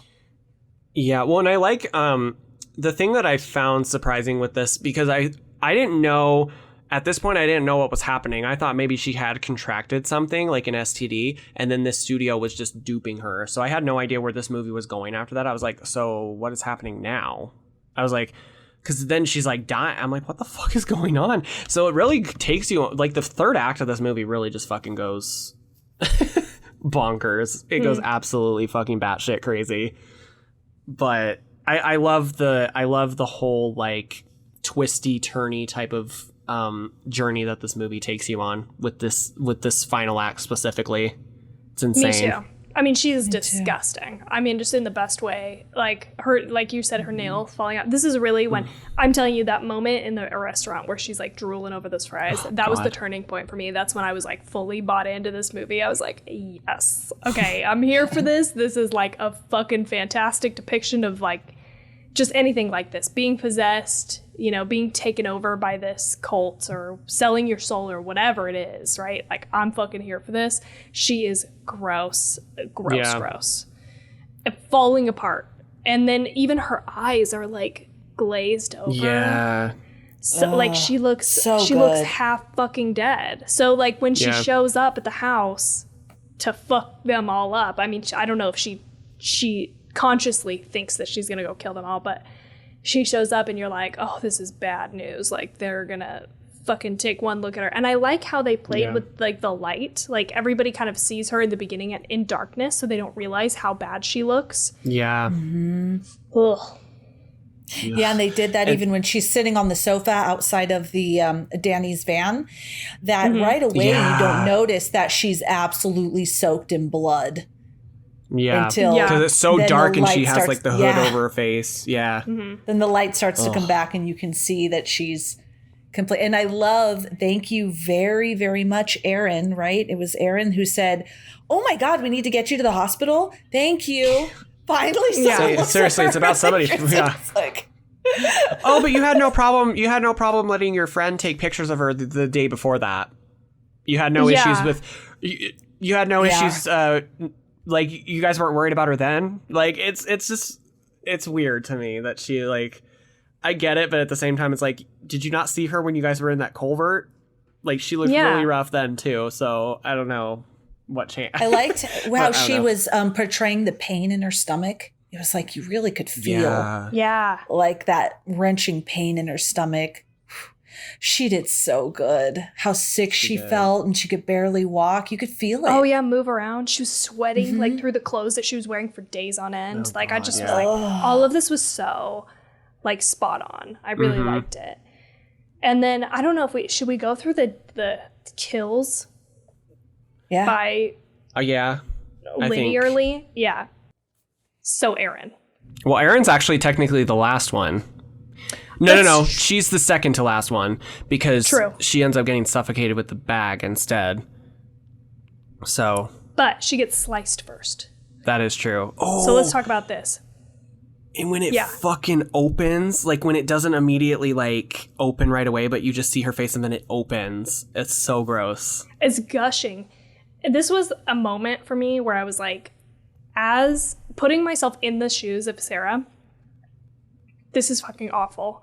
Like, you've just sliced someone's face that depends on their face for their livelihood. Yeah. In my head, this is fucked up, but this was my thought. As like, if I were in this situation, you're sort of like, do I just put this person out of their misery? You know what I mean? Like, this is my worst nightmare, to be in a situation where I accidentally injure somebody so much to the point where you question, do I just need to finish this? You know what I mean? Yeah.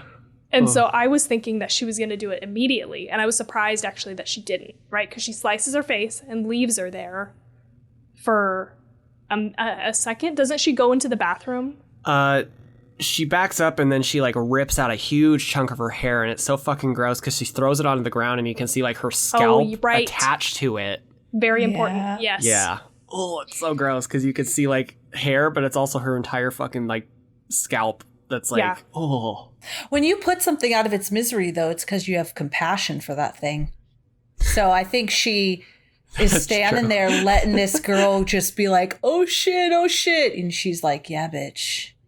You know what I mean? Letting her suffer there. She's probably not like, oh shit, I took it too far. I need to take her out of her misery. I see what you're saying, I think her initial... Well, I think at first her initial reaction is like, oh shit. She's like, fuck. Because she like backs away. And then you hear the voices in her head of like the producer guy. You're right. And I think that's like what ends up overtaking her.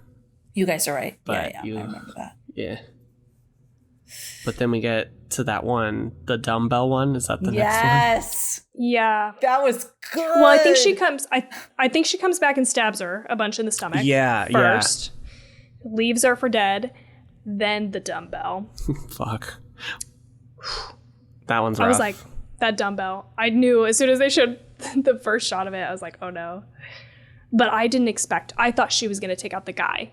Because he had like gone to the bathroom, right, in the middle of this. Yeah, what I love when he walks out of his bedroom and he's like, sup. Just goes to the bathroom. Yeah. I thought she was going to take out the guy too. Yeah, but then they show her. This is where it really went off the rails in a way that I was not expecting. Like, there were like levels to this movie where I was like, oh shit, I'm in. Yeah. And then this is the moment where I was like legitimately shocked because they show her just on top of the sleeping other roommate with the dumbbell held up. Yeah. And I was like, no, she is not. No, she's not going to do this. And she actually even waits for her to wake up to bash her fucking head in over it. I mean, it was so violent. Yeah. So realistic in its portrayal of violence. I was shocked. I was shooketh. That one shot where she pulls it away and the fucking flesh and blood just like yanks off with it kind of thing. Yeah. Oh, it's so, and the sounds, like the sound effects are fucking disgusting. Like it's well, and I also love that scene because I don't know if you guys picked up on this the first time you watched it, but you know the scene right after her second audition where she goes back and they're jumping on the side of the pool and he's like, oh my god, if I have to take one more photo of you idiots jumping. Yeah. When the blonde girl falls and like hurts her face, I think that was foreshadowing like her death in a sense. I think like her breaking her nose or whatever she did was for like a way of foreshadowing what was going to happen to her later because she gets her fucking face bashed in. Yep. So I thought that was like kind of like a subtle bit of foreshadowing, which is kind of cool. I thought it was that she had powers and she made her nose in the moment is what I thought. And then as the movie kept going, I was like, no, I think that was just an accident. Yeah. Well, and I love how she laughs after it. She's like... and Trace looks at her and she's like, I thought that was the key of that scene was her reaction. Yeah, was her reaction to that person breaking her nose and her roommate was like, how could you? And I was thinking, but come on, like, I'm not saying I'd be happy, but you can understand why she was like, these people are fucking mean to her. Yeah, exactly. So you can understand why she does that. Like her roommate, I don't even think her roommate is an actor. Maybe she just works. Like, I didn't get that feeling that she, you know, and she's looking at her like, why are you laughing? Why am I not laughing? She's such a fucking bitch to me. Yeah. She's not my friend. They're your friends. Yeah. Yeah. That's the whole fucking dumbbell death is brutal. Very memorable, though. For sure. So good. You don't see a whole lot of those, so I'll never look at a dumbbell the same again. Every time I see a dumbbell, that automatically is what I think about. I know that's like the most fucked up thing to think about but every time I see one now, I'm like, oh, that scene. Yikes. Yeah. I have some right there. I actually have these little dumbbells that are holding up my little other microphone, my other recording device. That's exactly what I think now. Nice. It's like every time I see a tanning bed now, I think of Final Destination 3. Oh, yeah. It's just like, now every time I look at a dumbbell, I think of Starry Eyes. It's just, you know. And then we've got, what's his name? Poe getting stabbed in the back. That was rough, but it wasn't the worst, I think, in my opinion. I mean, but she does like get his ass in the kidney. I was like a little, that was pretty bad. Because she's not just stabbing, she's like she's making sure she knows where she's stabbing. Like, yeah, ripping out. Oh, that was pretty bad. Yeah, because he runs out and slips on her fucking... Oh, fuck, I forgot. Yeah, the most important part. Her hair and scalp shit that she left behind on the... Yeah. Ugh. The attention to detail. I just liked it. Yes. It's not one of those typical trip and falls in a horror movie that we've come to be so tired of. He actually slipped and fell for a reason. Yeah. Ugh. So gross. But then... I mean, I don't know if you guys are ready to move on, but yeah. In my opinion, this one is the worst. Danny? Well, yeah, because first she kills Erin, because she finishes Erin off. Oh, right. Yeah. Yeah, she's like a plastic bag and like kills her. So, yeah. And then she gets to Danny, which is... Oof. I even caught a moment, because I thought as this was happening, her getting suffocated, I thought, oh, you know, I always think like, oh, yeah, you'll just bite a hole in the plastic, survive, whatever. But if it's like tented over your mouth, you can't really do that. But I think she like snaked a hand up to her mouth. Did you guys catch this? And I think she tried to like push the plastic into her mouth to bite a hole in it. Yeah. And she just couldn't. Because I was like, oh, fuck yeah, this makes total sense. She's going to survive. Yeah. I thought she's going to get out of this and they're going to keep fighting. But no, she couldn't do it. And I was like, that's super realistic. In situations like that, I just play dead. I just pretend I died. Too. I was thinking the same thing. Yeah. Because again, I'm going through the motions. Yes, I'd try to do that. If that didn't work, I'd just be like... Yeah, exactly. Yeah. Wait for her to take off the bag and then try to breathe. Yep. Yeah, it's brutal. Like this whole end scene is like pretty fucking... It's a bloodbath. Level 10. Yeah. Oh, yeah. And then Danny. Which I obviously want to talk about. I just thought it was so, I don't know, it was so much more brutal because he comes out and he talks to her for a little while. They have some conversation and then he sits down next to her and she stabs him. But he continues to try to like reason with her. Yeah. After she's already stabbed him, I think multiple times. And he's like, why? He's like, you don't have to do this, but it's already done. Like, I don't know if you're going to survive this, bro. And he's like, why? You know, there's like several stages to his death, which is like so much more fucked up and impactful, in my opinion, than just people dying immediately. Right. Ugh, this one was the worst, in my opinion. Well, in the way she's like, I don't have any friends. And she's like, they're going to give me everything I want or whatever. And it's just, yeah, she's full. You can tell at this point, she is fully, fully no longer Sarah. She... Well, and he even says that the producer guy basically tells her to kill her old life. So, like, this is, like, the last moment where you actually see her literally, like, kill off her past life. Like, it's done. Like, there's no going back now, so. Did you guys catch at the end, I saw this note that says, there's the sound of handcuffs locking as Sarah sits before the mirror at the end, because the idea is that she's now become a slave to the industry. Oh, I've never heard that before, and I've seen this movie a bazillion times. Me neither. I didn't either. That's what the director said, that she's now a slave to the industry. And I like that. I wish Oh, that's I fascinating. would have caught that, but I didn't. Yeah. Well, and I love how... like that. Me too. Me too. Well, and I also love when they're all going up to the hill with like the candles and stuff. Like you see all these people of like different ages. So you're like, these people have been doing this for like so many years. And it really puts that thought in your head of like, you know, because there's always those conspiracies about celebrities, like they're lizard people or whatever. Right, so you're yeah, like, yeah. so it makes you think, you're like, you know, what if some of these celebrities have done shit like this to like have sold their souls to the devil or whatever, and Or Scientology. Tom Cruise. Yeah. Don't come after me, Scientology. I'm just joking, Basically. partially. So, but yeah, and there wasn't there wasn't a ton of them, right? Which I think too. There's not a ton of people that really, really make it.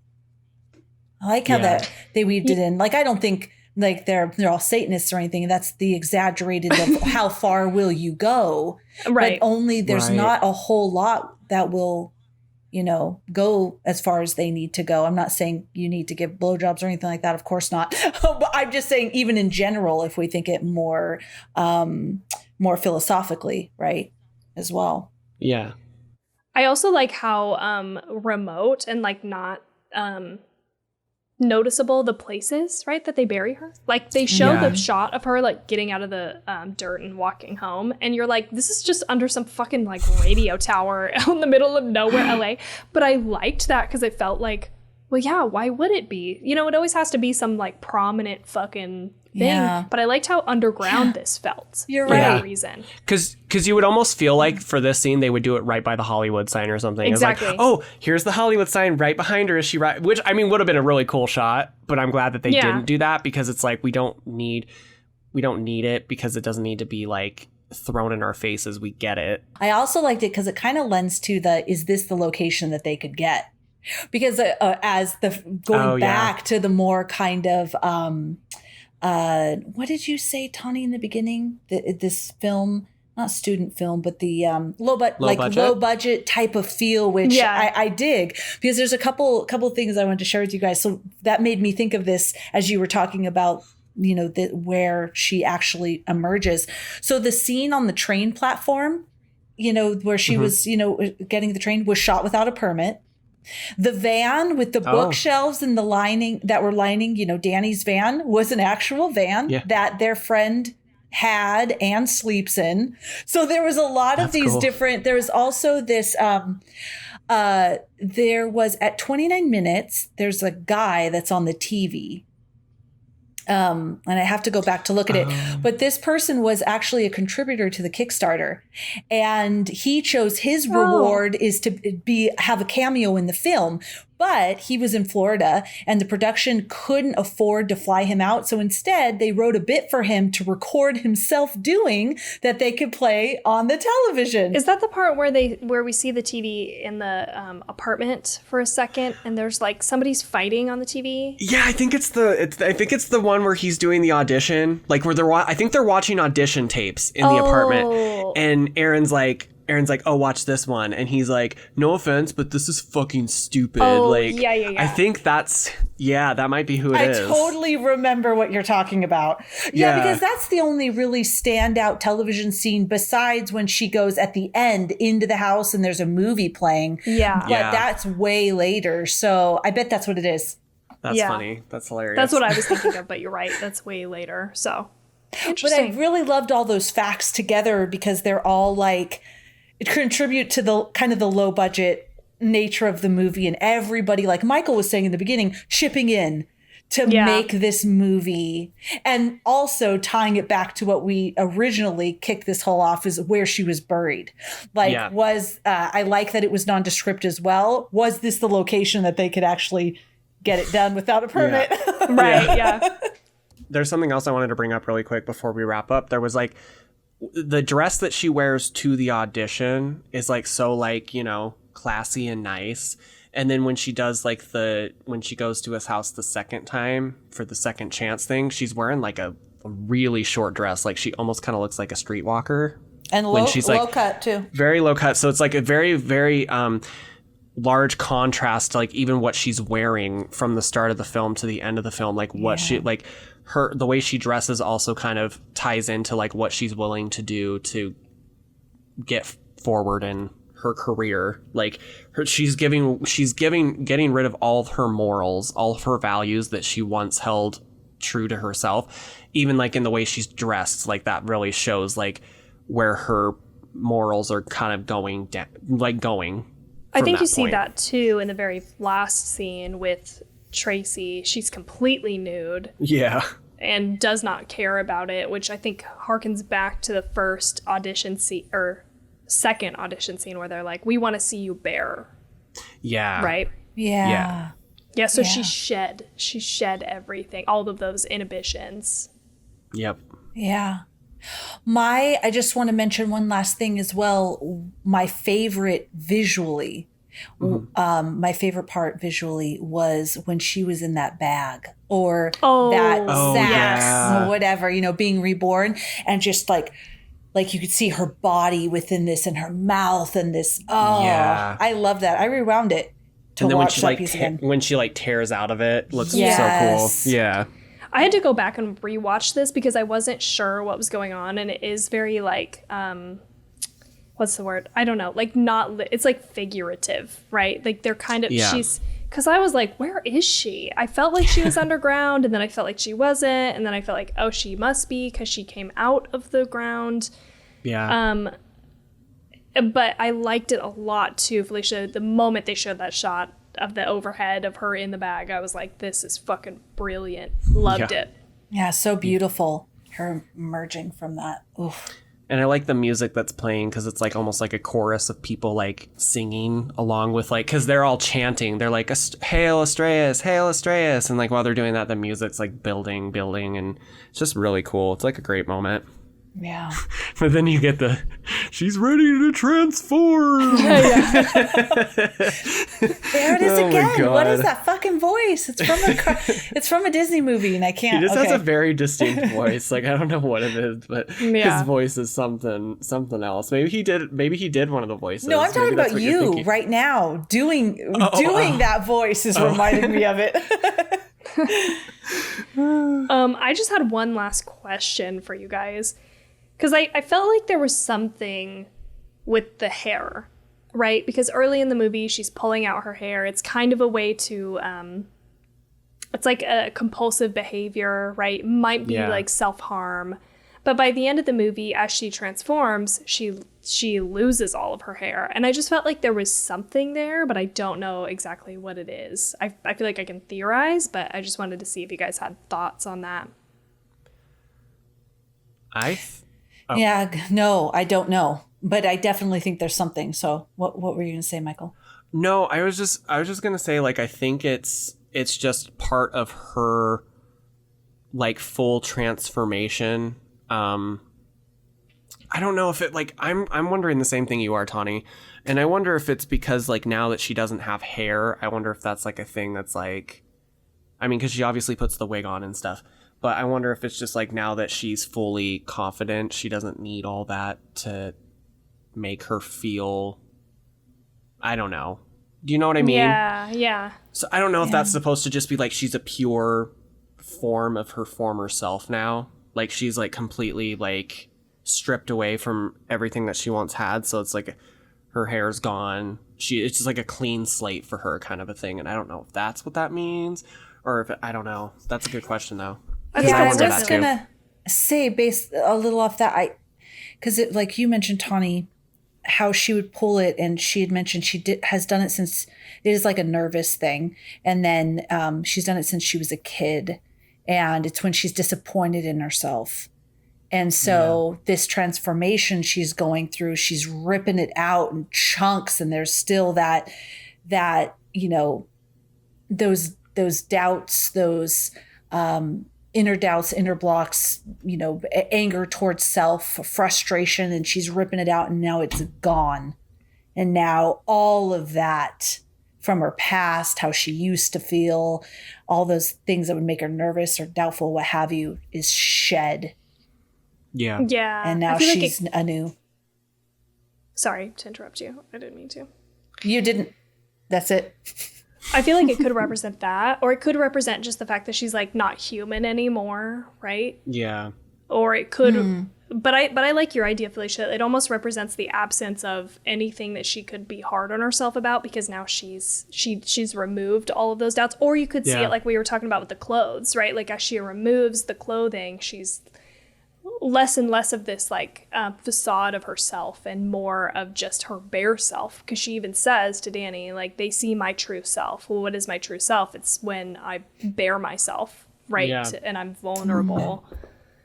Yeah. I don't know. I think there's like a few that. ways to read it. Yeah, I like that you brought that up too, because like that's something I've always wondered as well, and it could have many different interpretations. I think what we came up with is, I think, probably the best interpretation. But everybody out there, if you'd like everyone the out best. there, if you really want if you want the expert opinion. I'm just kidding. But yeah, no, I feel like that's right on the nose, honestly, of what they were trying to go for, is that she's just kind of fully shedding away all of her insecurities, and now she's this, like, I don't know if you want to call it a celestial being that has like no flaws and no, because like you see when she's looking at herself in the mirror, she looks like her skin is perfect. Like she just looks, I don't know, like she looks otherworldly. Yeah, she fully became, because through the whole thing of like who you really are, and this is, it's not who she's become, it is who she really is. And she was trying to hide all of that, because anyone that's capable of doing all that shit, like, okay, we talked about the blowjob, that's one thing, but now you're murdering everybody. That's just like next level. But you know, and she did have that capability within her. She was willing to do all of that, to become a star, and now she is here. She's fully accepted it. Yeah. It's who I am. I got my pentagram. I'm a chill. I'm be famous. Exactly. And on the subject of like the hair thing for a second, like I thought another really cool thing that I wanted to bring up earlier when we were talking about the first audition scene, there's that cool shot when she's in the bathroom where it's like the camera, the hair is like...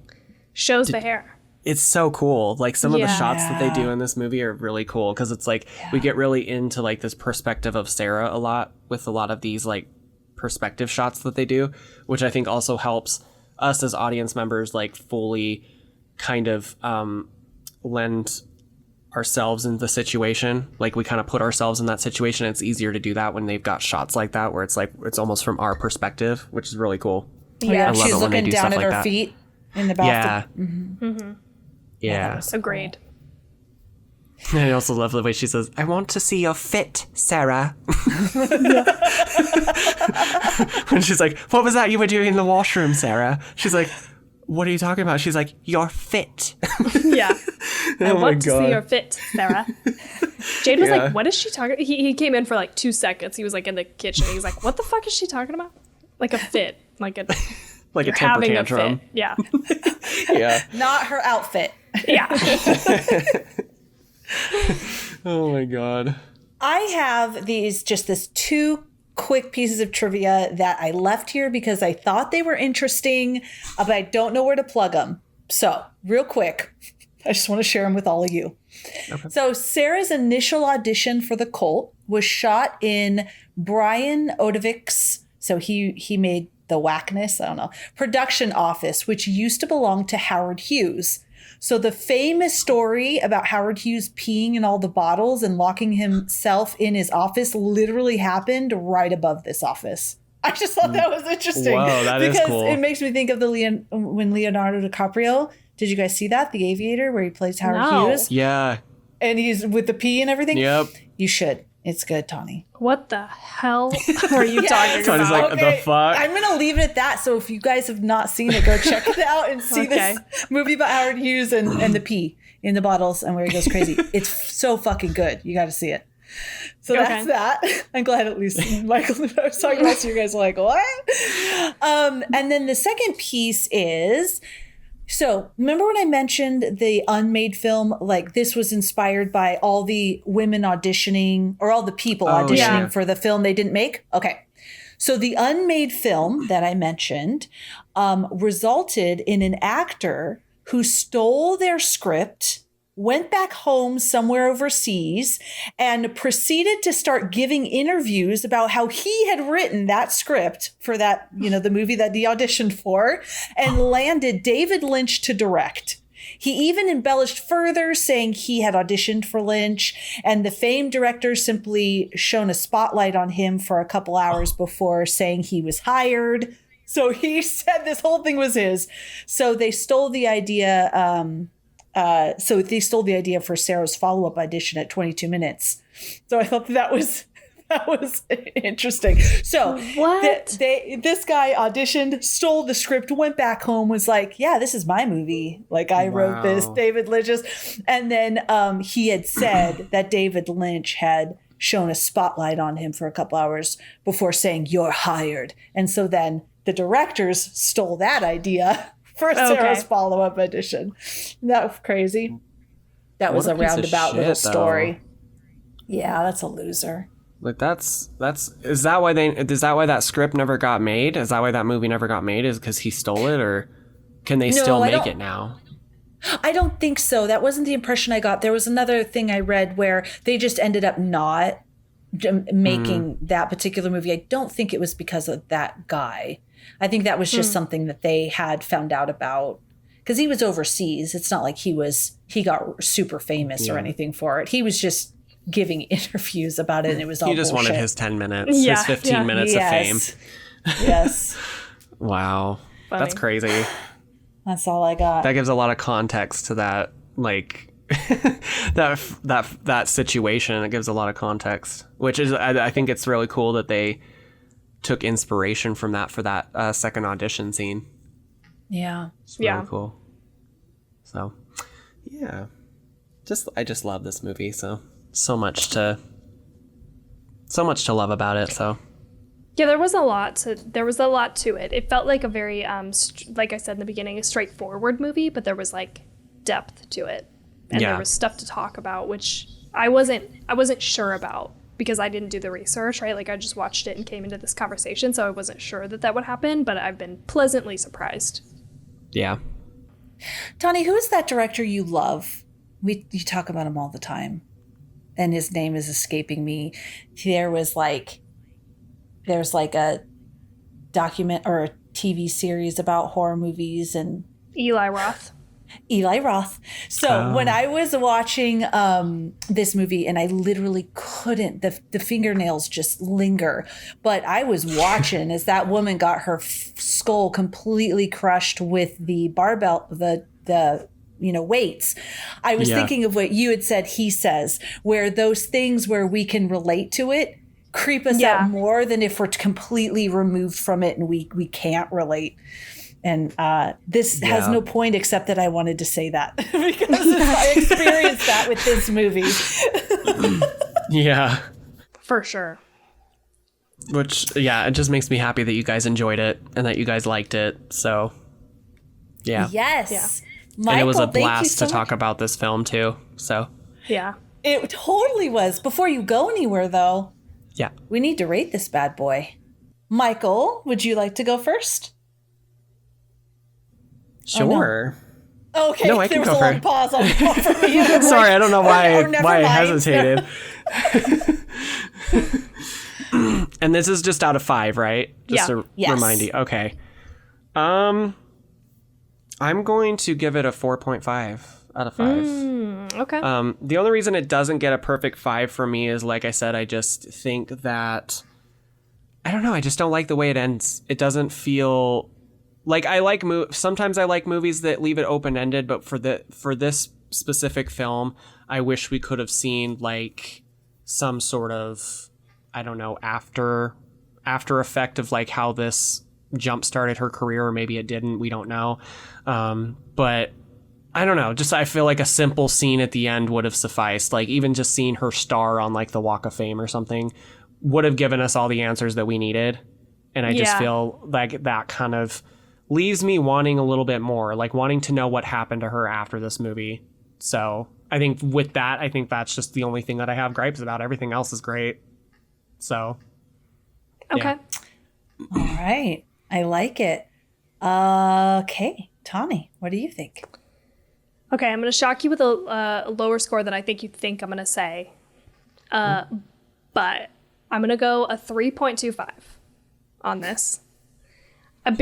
Mostly because like I don't have a whole lot of like negative things to say about this, right? Like we talked about it for a long time and I don't have a lot of bad things, but I also gave Annihilation and Unfriended a 3.25 and I think I liked it on that same level. Like I have a couple gripes and like I said, one of them is that the people, the bad guys were over the top. I also didn't love the ending like we talked about. And the other thing is that I didn't talk about or mention, this movie does feel, even though I like it and I like how it incorporates some of these things, it does feel sort of like derivative. Like it feels like it's a pretty standard movie. I like the depiction of the possession, but it doesn't feel like it's bringing me anything like wildly different. And I think especially the ending feeds into that just because, you know, we see her basically succeed, which I don't hate, but I don't know. I just wanted something different. And I think it's really, really great for a low budget movie, especially one that didn't even get a theatrical release.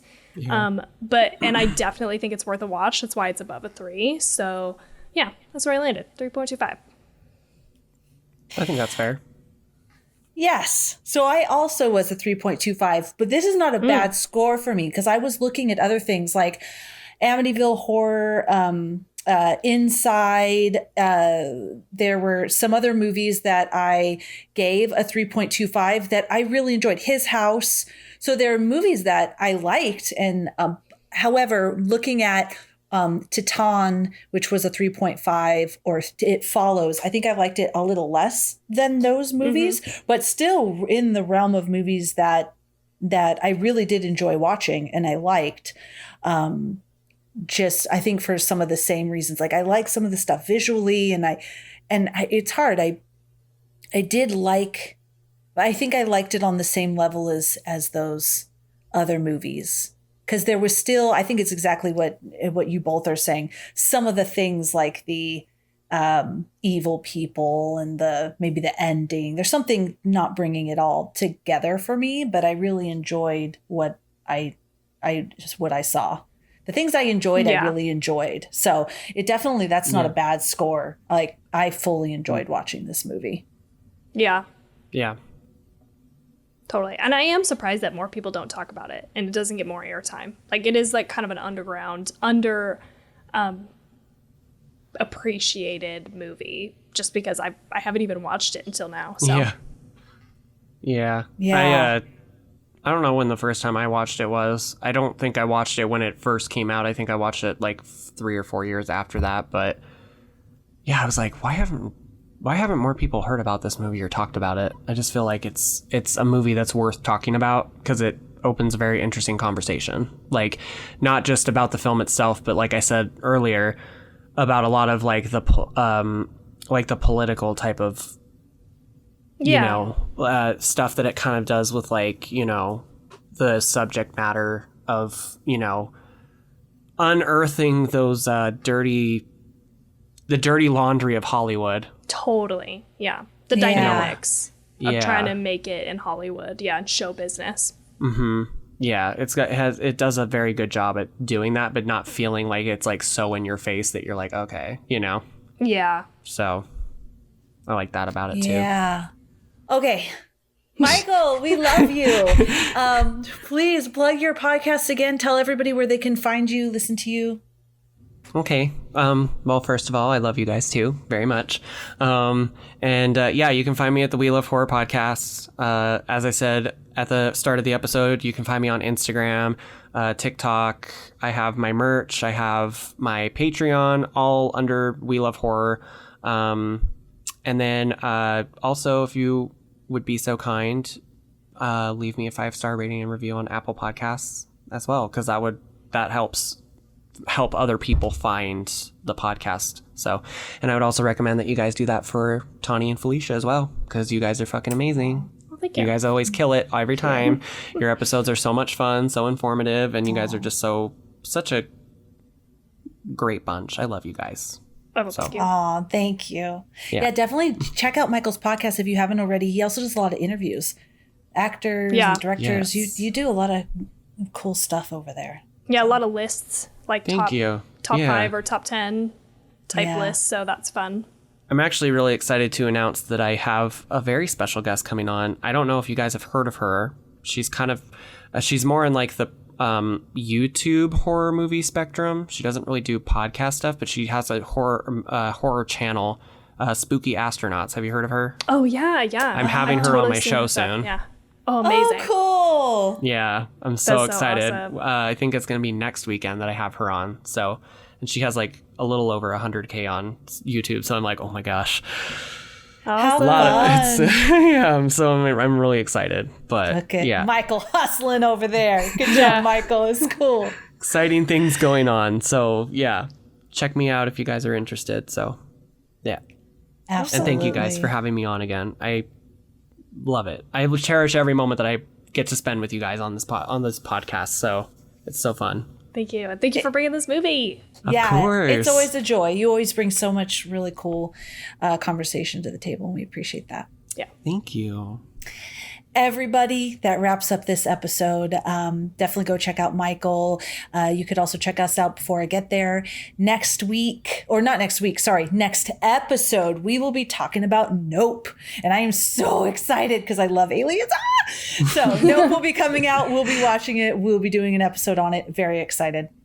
If you'd like to check us out, you could find us on Instagram at 2chicksandahorrorflick. Also at 2chicksandahorrorflick.com. Both of those places will lead you wherever you want to go, any social media platform you prefer.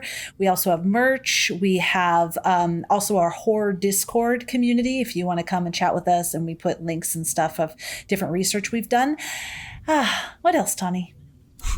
If you want to support the show, you can go to our Patreon and give us give us a like, review, and subscribe on whatever podcatcher you're listening to us on. Like Michael mentioned, it really helps if you give us a 5-star review and a rating to get seen by other people searching for podcasts. But that's it. So we will see you for next episode on Nope, and we hope you have such a good night. No nightmares!